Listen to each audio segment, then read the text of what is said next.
draft odds, draft bets.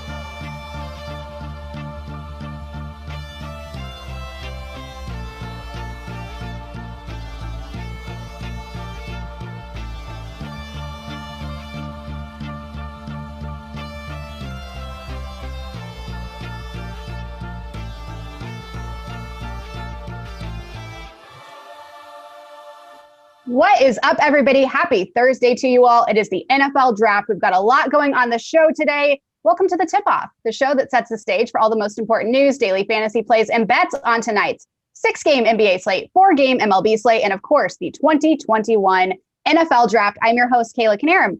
Joining me today, we've got Chris Spags and Dr. Ben Rasa. Fellas, how are we feeling today? What's our excitement level for the draft? Tell me everything. I would say the excitement level is pretty high. Always an exciting day to have a show with you, Kayla, and with Dr. Ben Rasa here to give all the good information. But definitely, I think this might be the first time we've had a show where we've done 3 sports. And I guess that's going to be the case for 2 straight days. So I know we got the Kentucky Derby coming up tomorrow, but it's exciting times here. Lots of stuff to talk about, lots of things to bet on and DFS on. So I guess you can never have any complaints in that kind of situation. Yeah, love the draft. Everybody loves the draft. It makes Twitter worse than Twitter normally is. I will say that. Everyone's got a hot take on players that they've probably never seen, but you know what? That's fine. It makes it entertaining. It's unique. It takes 7 hours to make a pick. My number one pet peeve maybe in life is the Jaguars. You'll see this tonight. They will take all the time. Why? I don't know. To draft Trevor Lawrence, it makes literally no sense, but I will not complain too much. 3 sports, a lot to get to. Very excited to be here. Is that complaint about the Jaguars specific to the Jaguars or the person with the first pick? No, whoever has the first pick, if you know, like sometimes it's unknown, but clearly we all know what's happening here. Just make the go. Let's go. People got things to do. I don't know why they take the time. They've had many months to figure this out. It really annoys me. Very tilting. No sauntering. Just get there. Yeah. I agree. Yes. All right, we're going to dive on into everything. But before we do, don't forget to hit the like button and subscribe to the channel for countless hours of content on the NBA, MLB, NHL, PGA, MMA, NASCAR, and every other sport that's in season. Really quick, we want to talk to you about our sponsor, No House Advantage, who is taking a different spin on daily fantasy sports by offering player prop contests across the NBA, MLB, NFL, and PGA for cash prizes. This exclusively peer-to-peer fantasy sports platform levels the playing field and makes it easier for you to win real cash compared with your traditional DFS sites. The best part is you can join for free today. Just download the No House Advantage app and use promo code Awesemo to receive a first match deposit bonus of up to $20. Beat your friends, not the house. Win big with player props today. Let's jump into bad beats. Yesterday was a wild NBA slate with lots of chalk bust and a late surprise with Jordan Clarkson not starting, while the MLB had a surprise late postponement. Guys, how did the NBA, MLB, or whatever else you had an action on go for you last night? Ben, we'll start with you. It was fine. I was a little, Jordan would know, our man behind the glass. I was doing the golf show and I was pretty salty. Things were not going well, but the Celtics, they did what they needed to do. It was somewhat of an uneventful, I think like many people have become immune to the NBA where if something breaks late, it's almost par for the course at this point. So nothing too exciting for me. I've been prepping for the Kentucky Derby. Mostly that's taken most of my time this week, and I'll have many more complaints next week after that race is run. Yeah, I would say for me, the Jordan Clarkson thing, I went on this show, said I would have 100% of them, and I did hold that true until the last minute. And unfortunately, the lineup news came out a little bit later than I would have liked. I saw the starting lineup 3 minutes before lock, didn't have time to really pivot off of Jordan Clarkson at that point. I think might have been some moves to make, but just one of those things where you didn't get enough run because the Jazz won by 50, and that's one of those situations for the most part in DFS. You can't really account for 50-point wins. We always say we try not to track blowouts, but especially a 50-point blowout are going to be extra tough to track. So that was for a little bit frustrating, but MLB for me, it thankfully didn't play the main slate yesterday, so it didn't affect me too much. But the NBA, I feel like at this point, you got to be used to it. And if you survive and don't lose more than 50% of your money, I feel like you have to be happy. So I feel pretty good about the NBA relative to what the alternatives could have been. All right, let's pivot to our NBA news. Luka Doncic and Dorian Finney-Smith are doubtful today, while Kristaps Porzingis and Josh Richardson are probable to return to the lineup. Spags, which Mavs stand to benefit with a date in Detroit tonight. So to me, Jalen Brunson's one that jumps out the most right away. His price point on DraftKings, 4,500, looks very good. A similar equation on Fanduel as well, where he'll be a very chalky play on both sites today. And he has, sort of had some up and down games over for the most part in games where Luka's been out. I think maybe the most recent results not being as great as earlier parts of the year, maybe scare people off going to Jalen Brunson as much as the projections that we have right now at Osmo are saying that they will be. So that's something that I'm going to be hopefully banking on, is that Brunson can sort of find his form going against Detroit, a team that defensively doesn't offer a whole lot. A 110 defensive efficiency rating for them. They play slow, but they play slow to mask the fact that their defense isn't that good and is going to be even worse with the guys they have out today. So Jalen Brunson, I think a core play no matter what site you're playing on today. You can try to get away, but it's a short enough slate where I think it's going to be hard to find anybody who grades out quite as well as Jalen Brunson. Yeah, that price point is giving you a massive floor. When you look at the situation here, there's still a sizable favorite because the Pistons are absolutely lifeless. They got nobody playing as usual. We'll get there in a second, but you just look at the situation, 6-game slate. I think you'll still have plenty of opportunities to leverage. Now, I will say, just giving people a little sneak peek, we have Brunson pushing potentially upwards of 50. He's not that high yet, but it could be that significant. He's going to be extremely popular at this price point. You've got Tim Hardaway Jr. also at a reasonable tag. Obviously, all the Mavs, when Luka sits, really take a bump up. And if they're going to win this game somewhat handily, it's going to be these type of guys. So the ownership is there, but it's absolutely warranted. You're not just going to move off that chalk for no reason. I think having exposure to Brunson tonight is almost a necessity. In that same game, Detroit will rest Jeremy Grant, Corey Joseph, Mason Plumlee, and Wayne Ellington. Ben, do any Pistons stand out with their DFS prices on the rise? So the problem with the Pistons is they rest like 9 guys, but they're one of those teams that has like 30 players, and I hate teams like that. There's still a million guys there, and it's very hard to prioritize, who's the priority in terms of Sadiq Bey, in terms of Saban Lee. Some of these guys, I think you can go to them. Obviously, Stewart, the big man and whatnot. But at the same time, they all seem to be getting between 20 and 30-ish minutes. Maybe they push a little north of that, and they're still a somewhat sizable dog on home. We just talked about the other side of this game. So you look at it, I think you'll have opportunities with guys like Stewart, guys like Bey, maybe even Killian Hayes if you want another player. But they're in price ranges with opportunity cost. Brunson and Hardaway are already there. There's other guys in that 4K range on DraftKings that I think you can look to. So if you want to maybe stack up the game and you think it gets back and forth, I have no problem with taking a Piston, but I don't think they're a priority like I do the Mavs. Yeah, I would agree here. I think the issue, and it's something I've talked about before, where, sometimes it's not the case where it just ends up being a lot of guys get there. But for Detroit, these guys are priced sort of where they should be because all the sites at this point know that the Pistons are basically resting guys at every other game. So the price points have come up enough that, you could maybe make the case for Hamidou Diallo or Frank Jackson or Saban Lee as a cheap play. But there's so many guys here who look passable that really nobody stands out in a meaningful way where, like, does Josh Jackson have a ceiling? Yeah, normally, except that he has Hamidou Diallo squeezing minutes from him. He also has, the potential that maybe they can go give Sekou Doumbouya more of his minutes. There's just so many ways that these guys can all sort of fail. The one you can make the case for who's had tournament upside, but I think always ends up a little bit overowned because he has had gigantic tournament upside, is Isaiah Stewart. And his price tag now is up high enough where even if he has a 40 fantasy point day, it's not really a slate breaker like the way it was when he was 3K or 4K even. Now he's 6K on DraftKings, so that's sort of been priced out of him. Like, if you get Detroit Pistons, I wouldn't be mad at it. Sadiq Bey is a guy that I tend to get more often in the field. Same thing with Josh Jackson. But I might just set one max Piston in my lineup today because I don't really want to get a lot of these guys, and I don't have the faith that really any of them stands out really amidst or above any of the other guys who are on the roster.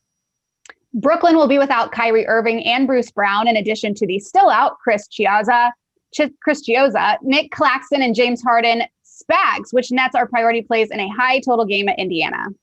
So Kevin Durant is going to be the one that ends up the chalk play everywhere today as well. So two spots right away if you are building a cash game lineup or if you are just building a GPP lineup and trying to figure out what that build's going to look like for a lot of people. It's putting in Jalen Brunson, it's putting in Kevin Durant because those guys will be very highly owned, whether it be on DraftKings or FanDuel. And I think it's hard to argue Kevin Durant. And I think one thing yesterday, we talked about Jordan Clarkson on the show, who ended up having basically the per minute rates that we had expected with the Osmo projection, my personal projection as well, but still didn't get enough minutes. Kevin Durant's going to get the minutes. He's been over 30 minutes recently since, starting to get his health back to where it needs to be. Had a weird game last time out where only had 5 shot attempts going into the fourth quarter, but still was on the court more than enough time where he's going to have to shoot more, you would think, in this spot where you have no Kyrie, no Harden, a bunch of those other guys as well.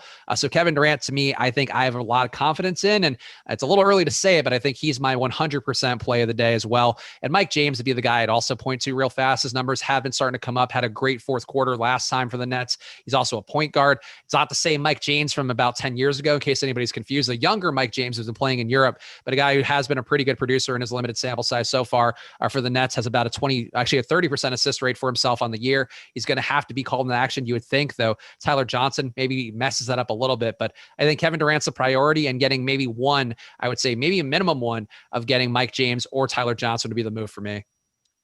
Yeah, I mean, the Nets are one of those teams now. It's kind of like the Mavs, but even more to an extent. Anyone who's on the court, and all these guys are going to be thrown into major action, they're highly playable. KD, of course, if he pushes 30 plus minutes, and as it seems like he might in a competitive game here, it's as close to a lock as you're going to find. You can still leverage elsewhere, kind of like what you talked about with Brunson. Chad, I was just talking earlier, Colin asked a question about Trey Burke in the last game. I think one of the reasons that it's a little thin is because of Mike James here and even Tyler Johnson. You're getting other guys at that dirt cheap price tag. They're in the low threes. So if you really need a cheapie, I'd probably go to one of these Nets over a guy like Burke. But looking at that, then you've got, again, Jeff Green, Landry Shamet, these guys. I think, in terms of looking, you could prioritize adding one of them to KD. I don't think I'd want more than a couple in a lineup unless you're really getting aggressive on this game. And it could be, the Nets are a 4.5 point favorite on the road here against an Indiana team, really high total, 241. This game should and probably will be up and down. There's going to be plenty to go around with these price points. And I think really any net that's out there for a long period of time tonight, all these guys, you can make a pretty easy case on. Indiana will be without Domantas Sabonis again, while Goga is questionable once more. So, Ben, how will you be handling the Pacers if Goga plays or if he sits? Yeah, this is a tough one. I'm interested to see what Spags says. This is his account. He's a Goga fan. I think if he plays, there's enough plays in these other games where I'm not sure I'm going to have a ton of interest in the situation, to be honest. If he sits, I mean, Brissett may be a little solidified, but his price has come up a bit. You can look to it, and we just talked about this, 241 total. It's a back and forth game. I certainly would like to ideally get some exposure to this Pacers team, but I really don't know where it comes from. I guess Goga, at flat 4, maybe that is the move the more I look at it, honestly, because you've got LeVert, you've got Brogdon. I think they're fine plays, but they're priced pretty efficiently. I think you're paying a somewhat premium. It's going to be in the front court where you find the value. It's just there's so much value on this slate, particularly in the backcourt, as we've already talked about.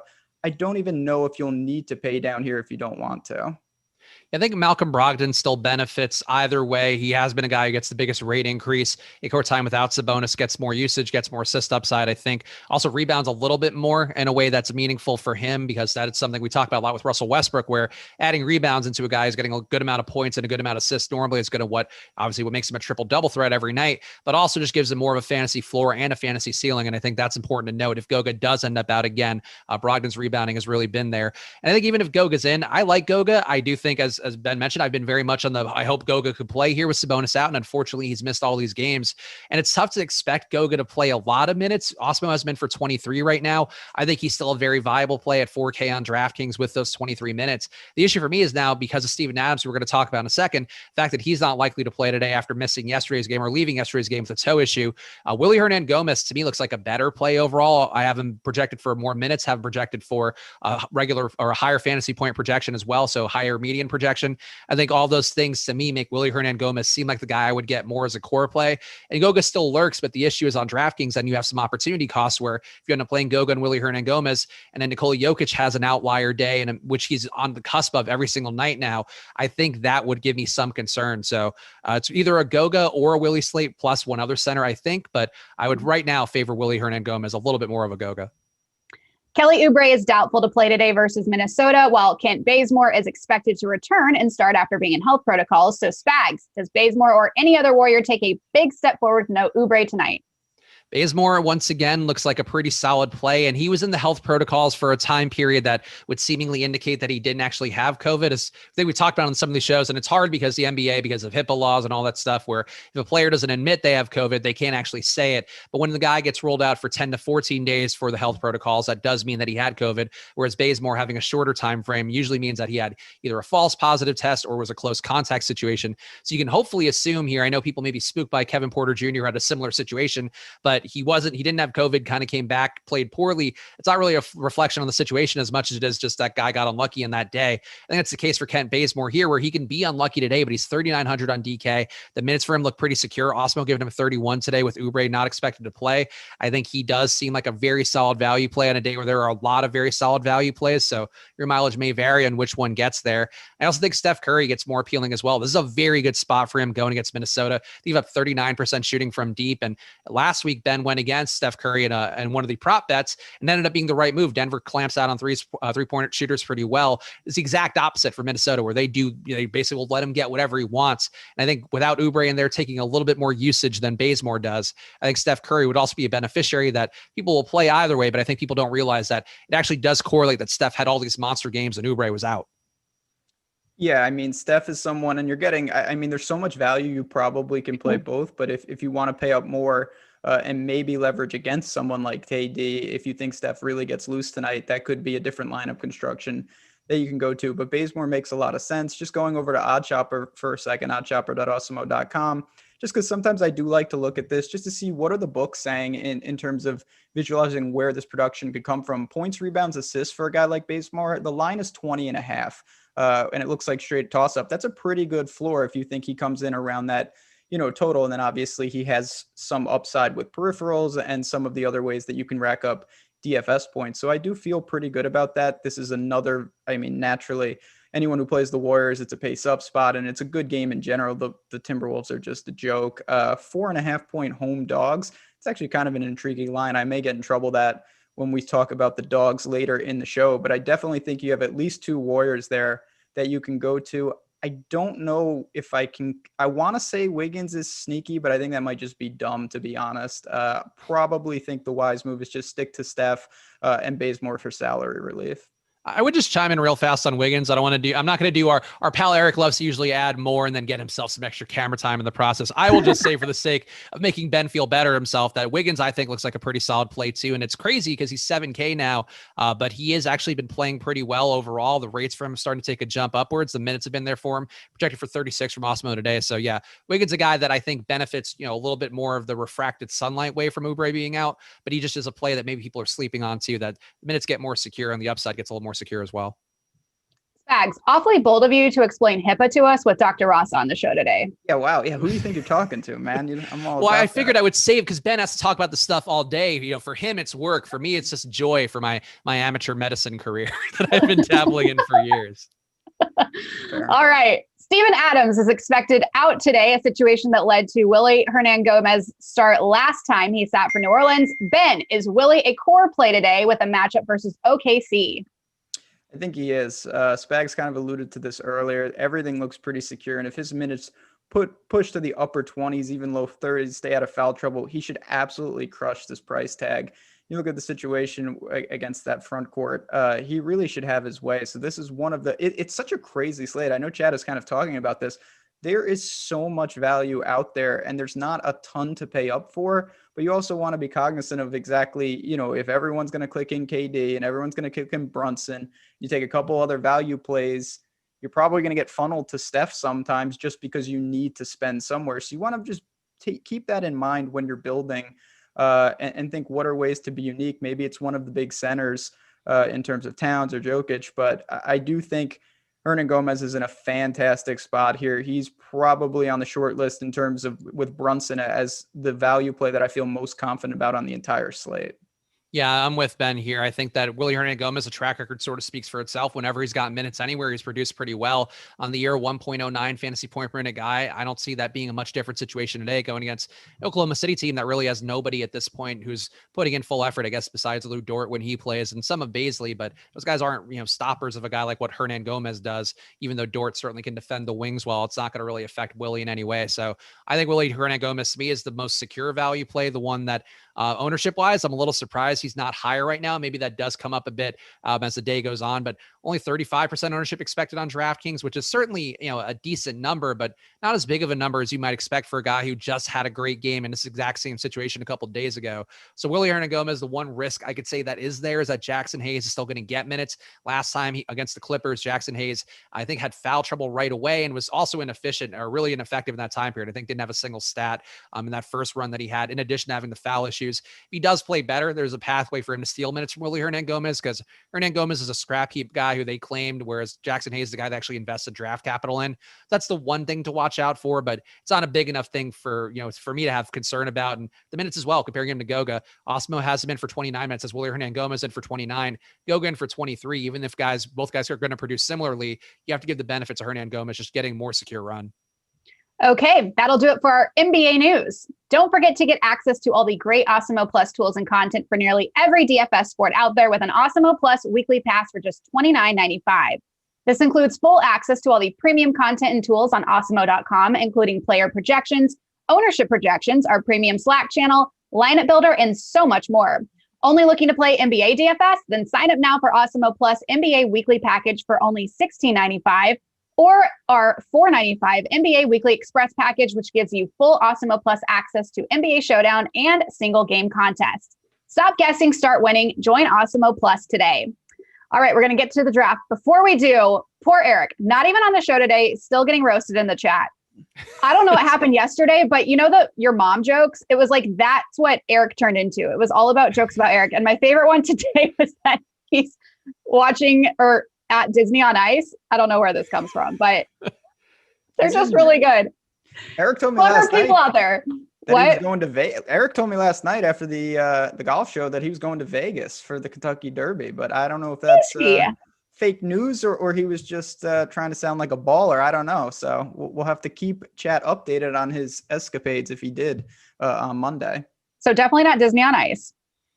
No. Maybe. No, the haters make Eric famous. That's what I'd say, or the jokers even. But I think, he takes it all so well. And I think, for him, it's a good look. And I know he'll be on Live Before Lock later today with our pal, Greg Ehrenberg. So people can tune in then. And you can see how Eric taking all the jokes in stride. I think good natured jokes are what we want for our pal, Eric. Like silly voices, that's great. But calling him slurs and stuff, maybe not so much. So that's where I'm going to draw the line in defense of our pal, Eric. Keep them kind. I mean, Yes. They're funny, but there's a line that you cross and we don't want to go there. All right. Big night tonight, the NFL draft, and the betting markets have been going wild with rumors, particularly around the Niners and the number 3 pick. So guys, do you have any overall thoughts on how to approach the NFL draft betting, Ben? We'll start with you. I think step one, and I did a show with Matt Kajeski where he does, he's so in tune to these guys. You can check that out as well. I think the number one thing for me is kind of like anything, control what you can control. There's going to be trades. There's going to be things that no one can quantify. You really want to just try to get scenarios where you think you have the most opportunity to hit. So, I kind of look at it in a macro sense. If you think a guy has an opportunity to go anywhere from say like 5th to 10th, well, that's 5 shots if you're getting under 10.5 or something like that. And that's maximizing your potential. Whereas some of these guys, realistically, they only have a couple landing spots. So you want to put it in context like that. Obviously, you want to shop the odds. You can't bet some of these guys at the top are just straight unbettable, unfortunately, with the odds. But then you try to find some value and see what you can do. It can be profitable, though. The NFL draft is one of the better betting things out there. I think people don't realize that. Spags, any thoughts?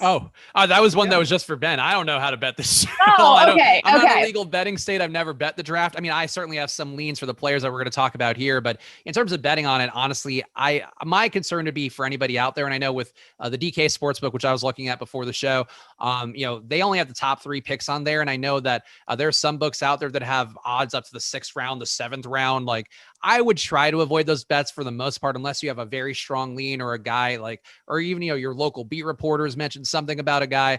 I think there's a tendency to maybe get too cute with some of this stuff. And that'd be my one apprehension point, would just be, making sure to not get too overzealous, because all it takes is one team really setting off the tidal wave of everything going south. And I think that to me is sort of the main thing that I would fear with any sort of draft betting situation where it's all based on the contingencies of what happened the pick before. Yeah, that's Okay. Oh, sorry. I was just go going ahead. just to piggyback to that. It's true. There's a domino effect aspect of it that can get out of hand. And that's where I think it kind of ties into control what you can control. Some of the things are going to be out of your hands, but if you're looking at some of these guys, if you have a range that they could go in, you want to try to pinpoint it. And certainly some of these books, as Spags said, there's all sorts of props, and we're going to get into some of them. We are right now. Here are some noteworthy first rounders and the bets about them. Let's go one by one on each guy, and I want you guys to tell me how you feel about these odds. Starting off, of course, with Trevor Lawrence, who's minus 10,000 to go number one to the Jags. Spags, to start with you. So this one, I think there's no question about. I don't know that you're going to want to plunk down $10,000 on it just to win that 100, but I would say for the most part, it is the most sure thing in the draft. Trevor Lawrence has been this guy for years now. I think that I wouldn't say he's a system guy by any stretch. I think for fantasy, though, wouldn't shock me to see him be a little underwhelming for what we're looking forward towards with that. But in terms of just a pure pick here, the Jaguars, they have done no ambiguity at all about who they're taking here. And if they do something weird because it's Urban Meyer and so, I don't know. But I think minus 10,000 for Trevor Lawrence, I wouldn't even consider taking another guy at number one. No, the first two picks, the reality is they are unbettable. They're set in stone. There's really nothing that could happen. I do think a different question for a different show is, how close is the second QB to Lawrence? I get why they kind of have to take him, but who would that second QB be? I mean, obviously the Jets have their guy, but I think that's really all you're doing. You're looking, the value in this draft is not at these picks. And that's why anytime you hear the words minus 10,000, you want to move on quickly, because that is just never worth it. Even though Trevor Lawrence, barring getting critically injured, walking up to shake Roger Goodell's hand, he will be wearing a Jaguars hat tonight. All right. We've got Zach Wilson minus 10,000 to go number two to the Jets, Ben. Yeah. So my Jets, they've made their pick as well. It will be Zach Wilson. Can't bet it. I'm a little stunned, I'll be honest, that this is just set in stone. I really thought that they've got their guy and they've honed in on it, but coming out, Zach Wilson out of BYU is a guy I've seen a lot of, and it's decent competition there, but he really separated, with the pro day, and obviously his yards per attempt and whatnot stood out. He can make all the throws. There's no doubt. And I think the last thing I'll say, just to speak to a macro point, I really do think that Josh Allen has made a lot of guys a lot of money, because teams seem a lot more eager to take some of these guys that are a little raw after seeing Buffalo do it and seeing it work out, because it used to be, you want these polished guys from the big name schools. Zach Wilson really doesn't fit that. I think he's more of a Josh Allen extreme arm talent. And I think the Jets are pretty content rolling the dice. Obviously that's what they're going to do. And we're going to find out in a couple years if they're right or wrong. So this is one, and maybe Ben has seen something that I haven't, because I admittedly haven't followed the draft rumors as closely for all the teams, for some of them. But Zach Wilson, has the Jets said publicly he's their guy? Because I have some concern that they might be smoke screening him. And Ben, I don't know if you just want to chime in on that real fast, because it might be something I just missed. No, I mean, I guess it's not set in stone. I just, lines like that, they aren't wrong. Basically, it would take a true miracle. And it's the kind of sense technically they control their own pick. They're not really worried about what the Jaguars are doing. So it's like they have the number one pick in a draft without Trevor Lawrence. And I think they're kind of set. There's no reason for them to smoke screen, because they have whoever they want. But I guess you never know. I certainly won't be betting anyone else. I guess I'll ask you, Spags. I know you haven't been super in tune. If for some miracle it wasn't him, and I guess this kind of goes to that third pick, who would be the quarterback, you think? So this is what we were talking about before the show briefly, where I put one note into our run sheet that I put, don't read this, because it was important to me and not for what Kayla was talking about as a host. But I didn't read it. Yeah, she read it. So now it's been spoiled completely. But Justin Fields being plus 1,500 in the number two hole, to me, is kind of surprising that he's above these other guys that we know. Trey Lance has been regarded as being above, and Mac Jones has been regarded as being above. And I think Mac Jones at one point, very early in the process, was linked to the Jets. But I do think Fields being at plus 1,500 to me seems like a little bit of a hedge that we don't know what the Jets are going to do. For the most part, there's a new front office, there's a new head coach in Robert Saleh. There's one thing with the Niners has been in the previous years is that they didn't smoke screen anybody. They basically have said the guy they were going to pick. That ended up being the case. So it seems like this year maybe going a different direction based on how the odds are moving. We'll talk about that next. But I think Robert Saleh, he doesn't necessarily have to be the Niners, even though he was the Niners DC for so long. Like, he could be doing his own thing here, and maybe they want people to think they're taking Zach Wilson because somebody will trade up and get him. Maybe they think they can get Fields later. I think that's something to watch out for. But overall, him being plus 1,500, I think is something interesting here, where not a high confidence pick at all, but on a draft where I think Fields is really being undervalued. I I think there's some weird things going on with how he's just been handled overall by both the media and some of the quotes and all that stuff that's come out. I think Fields being number 2 here wouldn't be a surprise. And that would be the thing to me where, like, if you were playing a DFS tournament on the NFL draft, if you had Justin Fields at number 2, that's the thing that completely breaks the slate for everything else. And I think betting wise too, plus 1,500 odds, like, I don't mind taking that stab here with at least a little bit of money. Okay, let's move on to Trey Lance, minus 150 to go number 3 to the Niners. And Mac Jones is down to plus 125 Spags. So this is one that's weird because this is something that over the last week, there are a lot of people like Niners beat reporters, NFL media guys talking about how the last 3 years, the Niners basically every year, their first round pick has been known in advance because they haven't hidden it very well, whether it be John Lynch talking about it, whether it be Kyle Shanahan talking about it or talking around it to media guys or even saying things publicly. And this year, everything was saying Mac Jones, everything was saying Mac Jones. And then today, all of a sudden, Trey Lance's odds have flipped completely where I think he was plus 300. I might have seen that. I think it was like plus 300 yesterday. Now he's minus 150. I worry a little bit that that's just a weird smokescreen or a weird Trey Lance media hype or agent hype somehow making those odds go up, because the Niners have acted a completely different way where it would lead me to think Mac Jones could be still the pick. I like Trey Lance more. I think Mac Jones is a system QB, at least, based on what we've seen so far from him at Bama. But I do think Mac Jones being plus 125, he was just linked with them for so long that it surprised me that all of a sudden it would be like, yeah, Mac Jones now is a better value. So I would take the Mac Jones bet if you could. This is where the draft really gets started in my mind.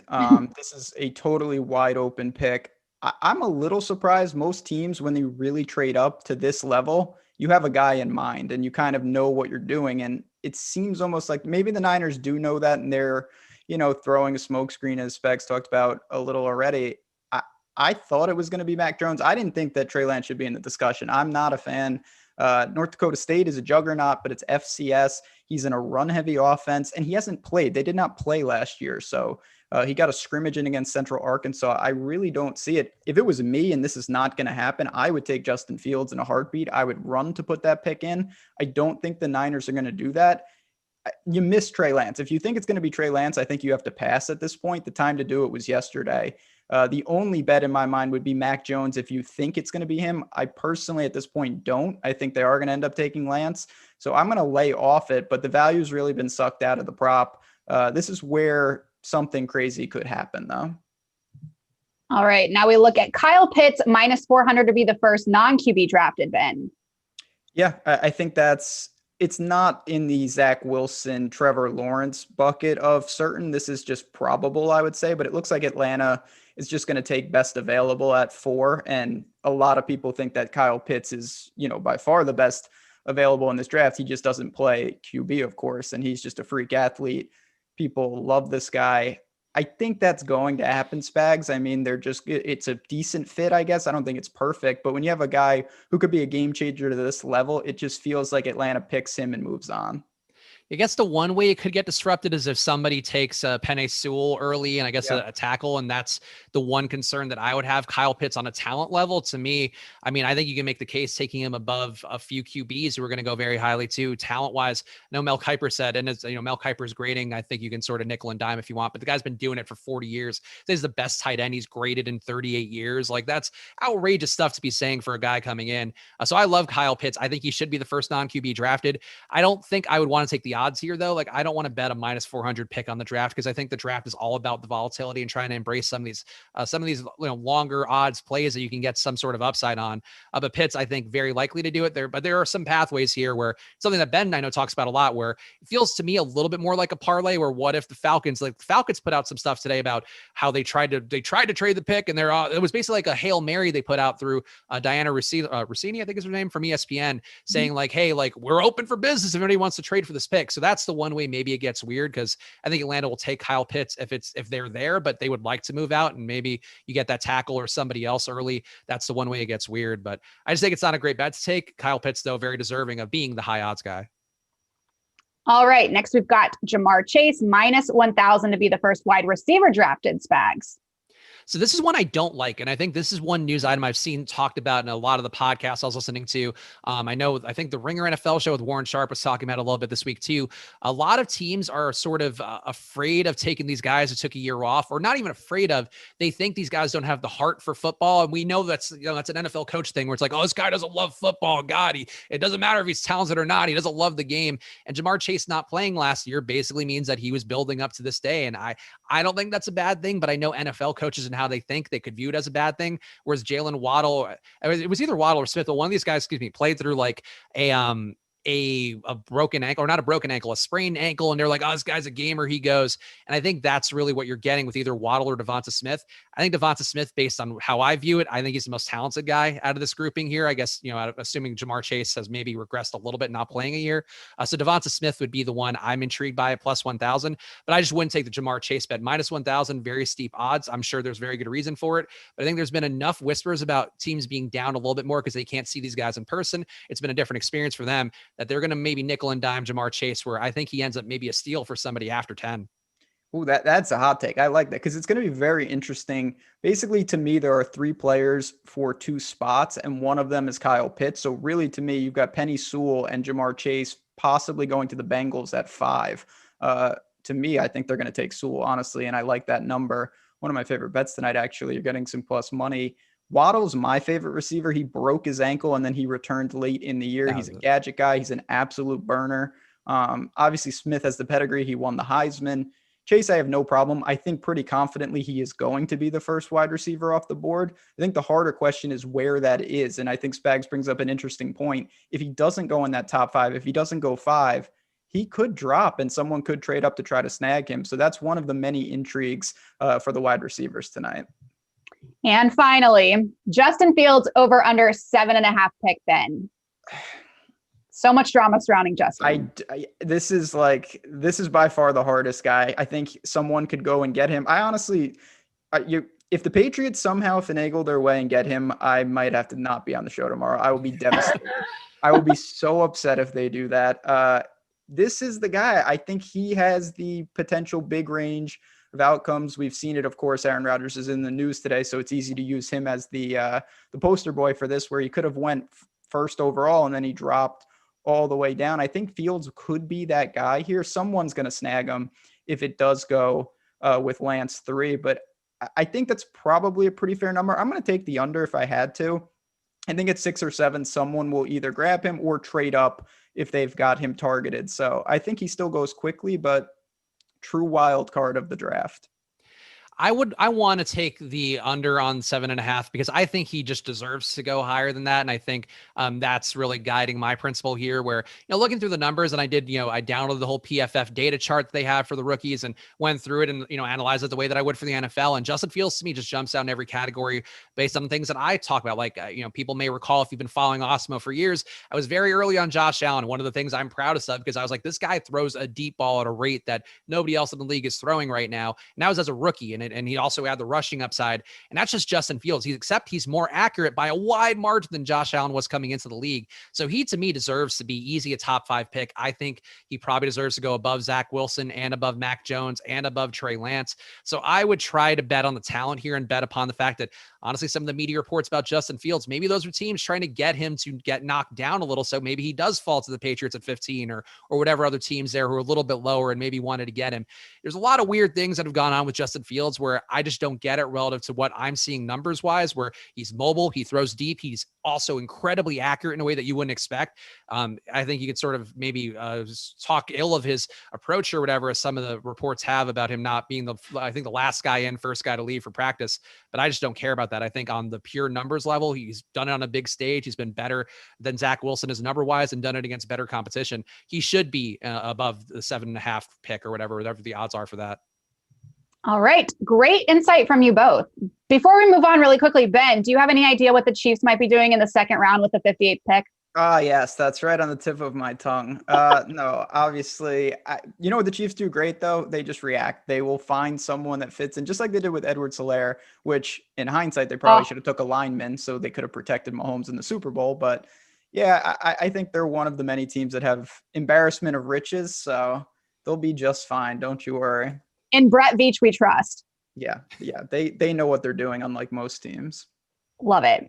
All right, you guys, don't forget to enter our NFL draft giveaway pinned on our @Awesemo_com Twitter handle to win a free year of Awesemo Plus NFL. Just follow the instructions on the graphic, predict the top 3 picks in the NFL draft, and you have a chance to win. Let's head over to the Diamond for biggest bat. Here are some of the top bets and plays on tonight's MLB DFS slate.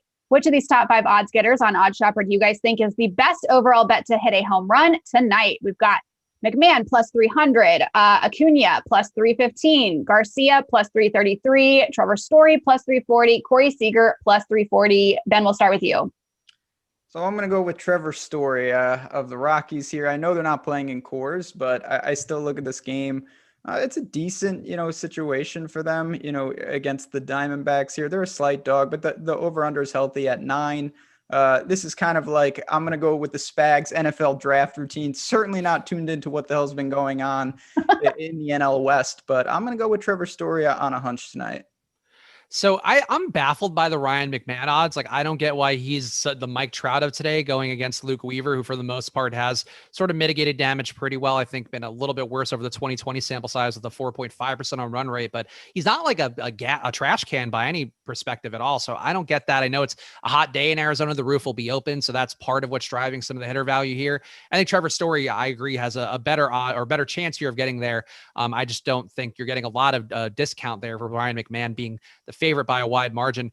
But I think for me, I would go to Ronald Acuna. I just feel like for me, he's getting to Mike Trout territory where he's hitting everything. Adbert Alzolay going against him has been pretty good and struck guys out pretty well, but it's not like Acuna is a terrible strikeout guy by any stretch. He's a 25% strikeout guy, so he's going to strike out. But when he's not striking out, he's putting balls in play and putting a lot of power behind him. So I think just taking him in any sort of situation, never a bad one. I wish the weather were a little bit hotter in Atlanta. I know Kayla gets a giggle out of when I talk about the weather for MLB, but it's so important right now because a lot of these stadiums are cold and the ball flies better when it's hot out. And I think that's something that you need to be mindful of now as we sort of start to get into the summer months. And Atlanta, usually a great spot. It's not the hottest day, but I do think taking Acuna, just his power doesn't, like, you could put him in an indoor park. It doesn't matter. He's just a beast. So take him over Ryan McMahon for sure. Spags loves the weather. Weatherman Spags. It's important. Baseball, the weather, it's crucial. You need a hot day. Important. Cold days, the ball doesn't fly. It just goes, We don't deal with this with indoor climate. So, got to factor that in. Exactly. It's important. All right, biggest arm. Which of these top 4 odds getters on OddsShopper do you think is the best strikeouts over bet tonight? Is there a good under bet that you like? We've got Trevor Bauer over under 8.5 strikeouts. Martin Perez over under 4.5, Kyle Gibson over under 5.5, Antonio Senzatella over under 3.5 strikeouts. Spags. This one, to me, I don't even know how you would take any other guys. I mean, for DFS, especially if you're playing the main slate today, Trevor Bauer is going to be the chalk by a pretty wide margin, and it's for good reason because he's actually a good pitcher, and there's not a single other guy on the slate you can point to and go like, that's a good pitcher right there. He is legit the only talented arm that we have today. And in the spot going against Milwaukee, 3.2 implied run total for them. 7 guys who strike out above league average in their lineup. They also have a 27.8% aggregate K rate in their lineup today. The pitcher is going to be in there. Eric Lauer strikes out at a very high rate too, 52%. A lot of easy strikeouts to be had for Bauer. Bauer also pitching deep into games, just shy of 7 innings per start.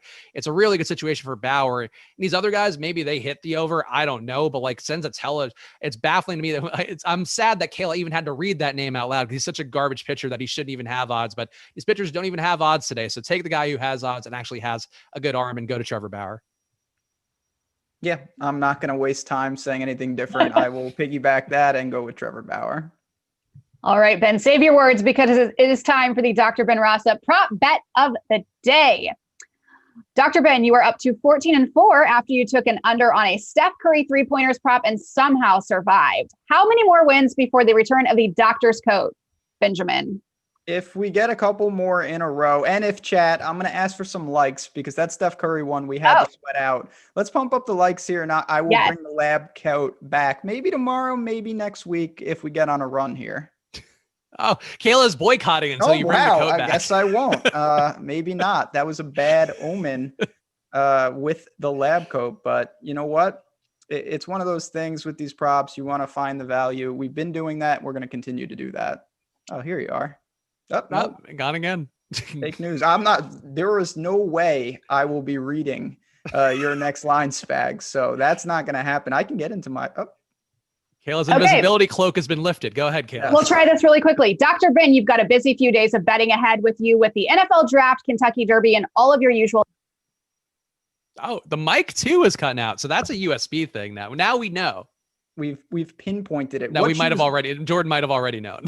What she was going to say, though, was a lot of things that Spags wrote. Something about the University of Phoenix, and then I got to read it. I'll read it. Ahead. Dr. Ben, you've got a busy few days of betting ahead of you with the NFL Draft, Kentucky Derby, and all your usual NBA, MLB, and PGA outlays. With so many options in front of you and your wealth of expertise built up over the years, earning your illustrious money doctor PhD, at the University of Phoenix. What is the Dr. Ben Rasa prop bet of the day? Apparently, I'm better at writing these than reading these. It's both of those is true, but you have a way with words, Spags. So I'm actually going to go to the NFL Draft. Listen, we get this once a year. I'm going to give one more prop out. We didn't get to this guy, Rashawn Slater, 6'3", 315 tackle out of Northwestern. His draft, over under is sitting at 9.5. I think he goes before that. And it's a simple situation of what I talked about before. If Penny Sewell comes off the board early, this is the next guy up. And I think at 7 for the Lions, 8 at the Panthers, 9 with the Broncos, maybe a trade in there. All of those teams could look to protect a quarterback. So you look, he's got multiple opportunities after the run of QBs. It's only minus 112.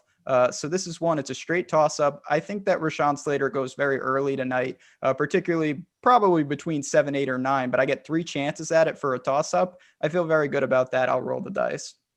Yeah, I think that's a pretty solid play as well. Obviously, offensive linemen are going to be a commodity. And I do think Penny Sewell is one of the leverage points we talked about earlier who could just end up going a little bit higher. And if that's the case, you might see somebody panic trade up to just get a tackle in there who could actually protect, because the next best offensive line prospect is going to be a USC alum, Elijah Vera Tucker. So he is a guard, though. So it's not a tackle, 2 completely different spots. So, I think that's a pretty sharp pick, as it always is for Dr. Ben and the Dr. Ben Rasa prop bet of the day. That's what we do.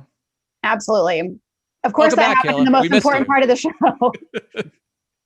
I mean, you guys. All right. Let's head over to our no house advantage prop or not. I'm literally afraid to move or talk because I don't know what sets this thing off. And we're going back to the NBA for some of no house advantages props of the day for key players. Do you like the over or under on them? And how many points would you assign? First up, we've got Kevin Durant over under 33.5 points plus rebounds. Spags.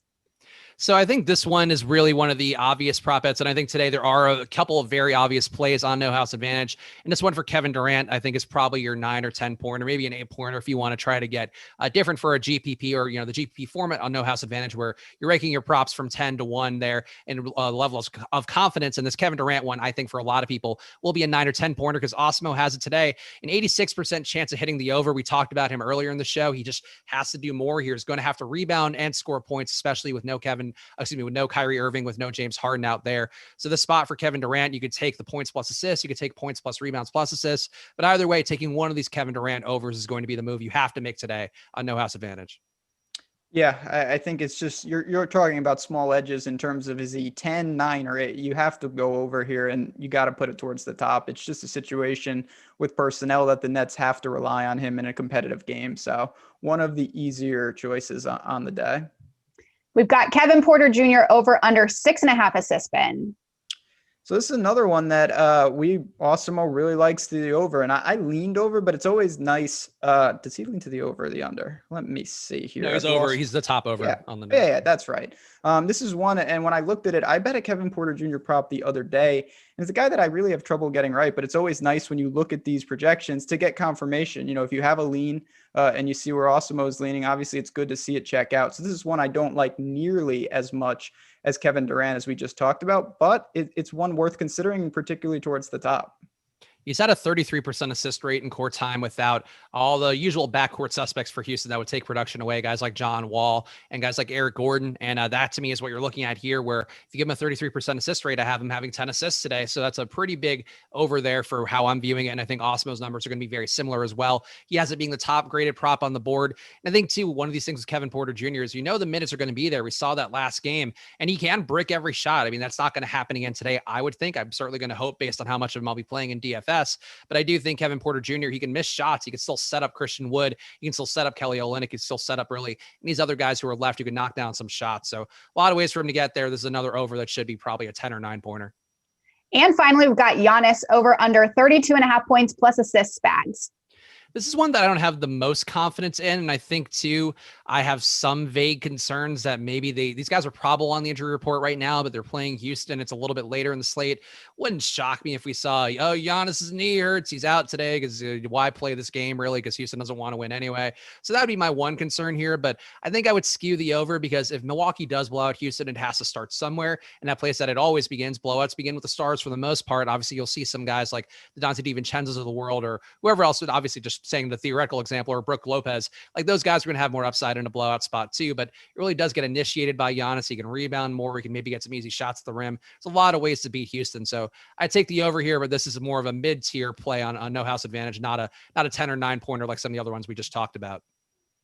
Yeah, I think that's the point to make. I lean over as well, but it's not in the realm. Kevin Durant is in a situation without key personnel. Kevin Porter Jr., the Rockets are a whole different scenario, but it still holds to the value.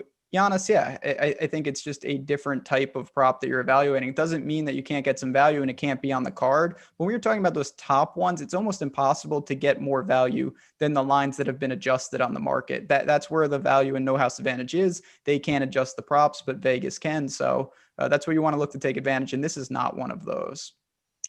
And as always, friends, don't forget to play on No House Advantage, our sponsor, who is taking a different spin on daily fantasy sports. Just download the No House Advantage app today and use promo code Awesemo to receive a deposit bonus of up to $20 for new signups. Be your friends, not the house. Win big with player props today. It is time for Good Dog, Bad Dog. Bark, bark, woof, woof. Yesterday it wouldn't stop. Today we don't get it at all. Always keeping us on our toes, that Jordan. In real life, there is no such thing as a bad dog. And betting in DFS, there are a lot of underdogs who may have no chance in their game. So who's a good dog to target tonight and who's a bad one? Let's start with Spags' good dog. I think my good dog for the day is going to be Toronto. Only a 4-point spread going against them. And I do think Denver does have a tendency. They've been blowing out some teams recently, but I do think historically they've had more of a tendency to let teams stay in games. And, Toronto has enough firepower now where for the most part, they're pretty healthy. Their guys are all back in there. I guess Fred VanVleet being out is not going to be the best thing for him. And that should have been on injury news because I don't know how I missed that one going in today, but that's an important one that we should have hit on. But even being a little bit shorthanded, I guess, with no Fred VanVleet, it is going. That's what happens when you have 3 sports for one show. But I think Toronto still only a 4-point spread. That gives me enough hope here. They could hang in with Denver. And that's something I'm also banking on for my DFS lineups where I want to see Jokic get the 4 quarters of run. And there goes Kayla. She doesn't want to see Jokic get the 4 quarters of run. I get that, but I do. And I think for me, that's why I would take Toronto as my good dog. I don't know if you have a good dog, Ben. So I'm going to go to the Pacers. They're 5-point dogs at home. And I think it's just a situation.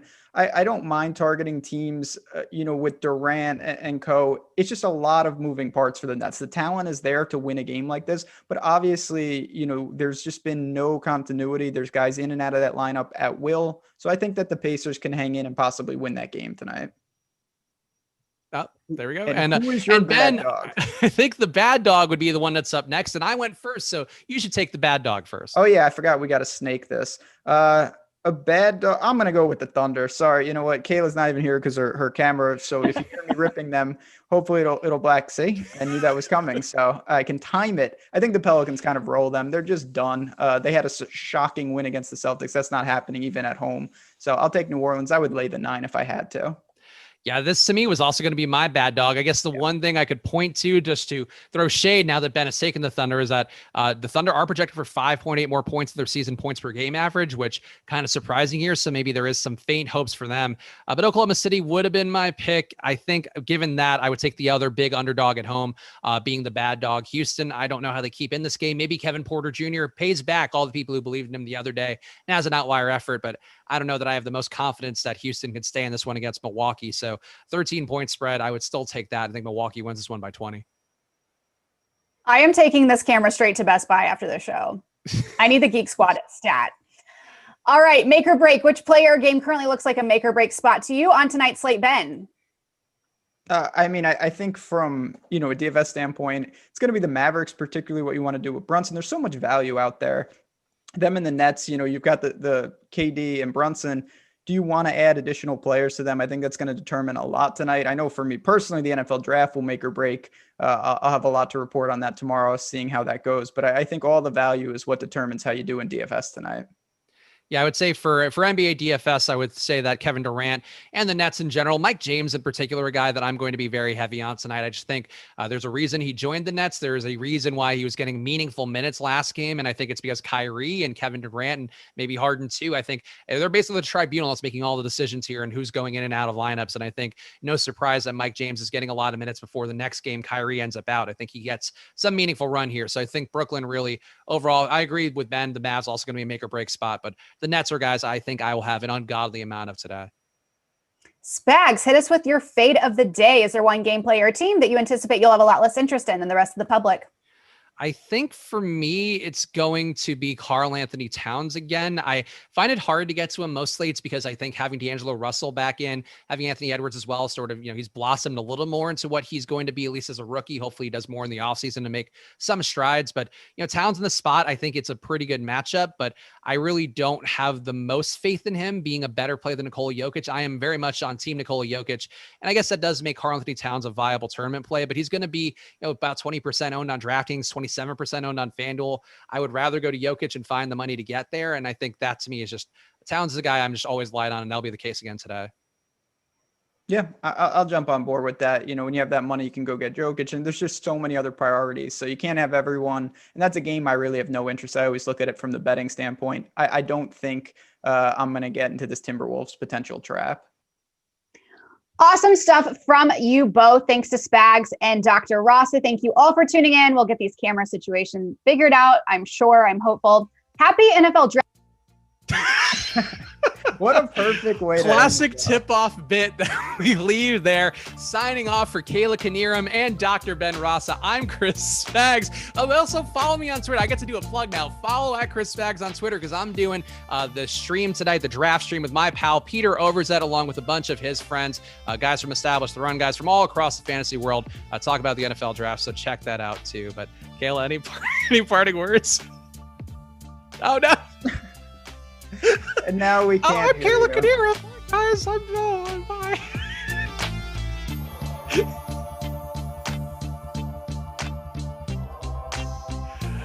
Wow, what a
Yo, what's going on, everybody? Welcome to the Awesemo.com NBA Deeper Dive presented by Jock Market. I'm Dave Loughran. On the Twitters at Laffy_D. Give your boy a follow. It's LOUGHY_D. And while you're over there, hit up my man Adam Scherer at ShipMyMoney DFS. Here to break down a 6-gamer with me. A lot of news coming in throughout the day. A lot of big news, as a matter of fact, Adam. And, well, we got a full hour to take care of it. Yeah, a lot of really good plays, a lot of guys out for a lot of teams, a lot of fast-paced games. It's only a 6-game slate, but I don't think it should be, I think it should be pretty exciting tonight.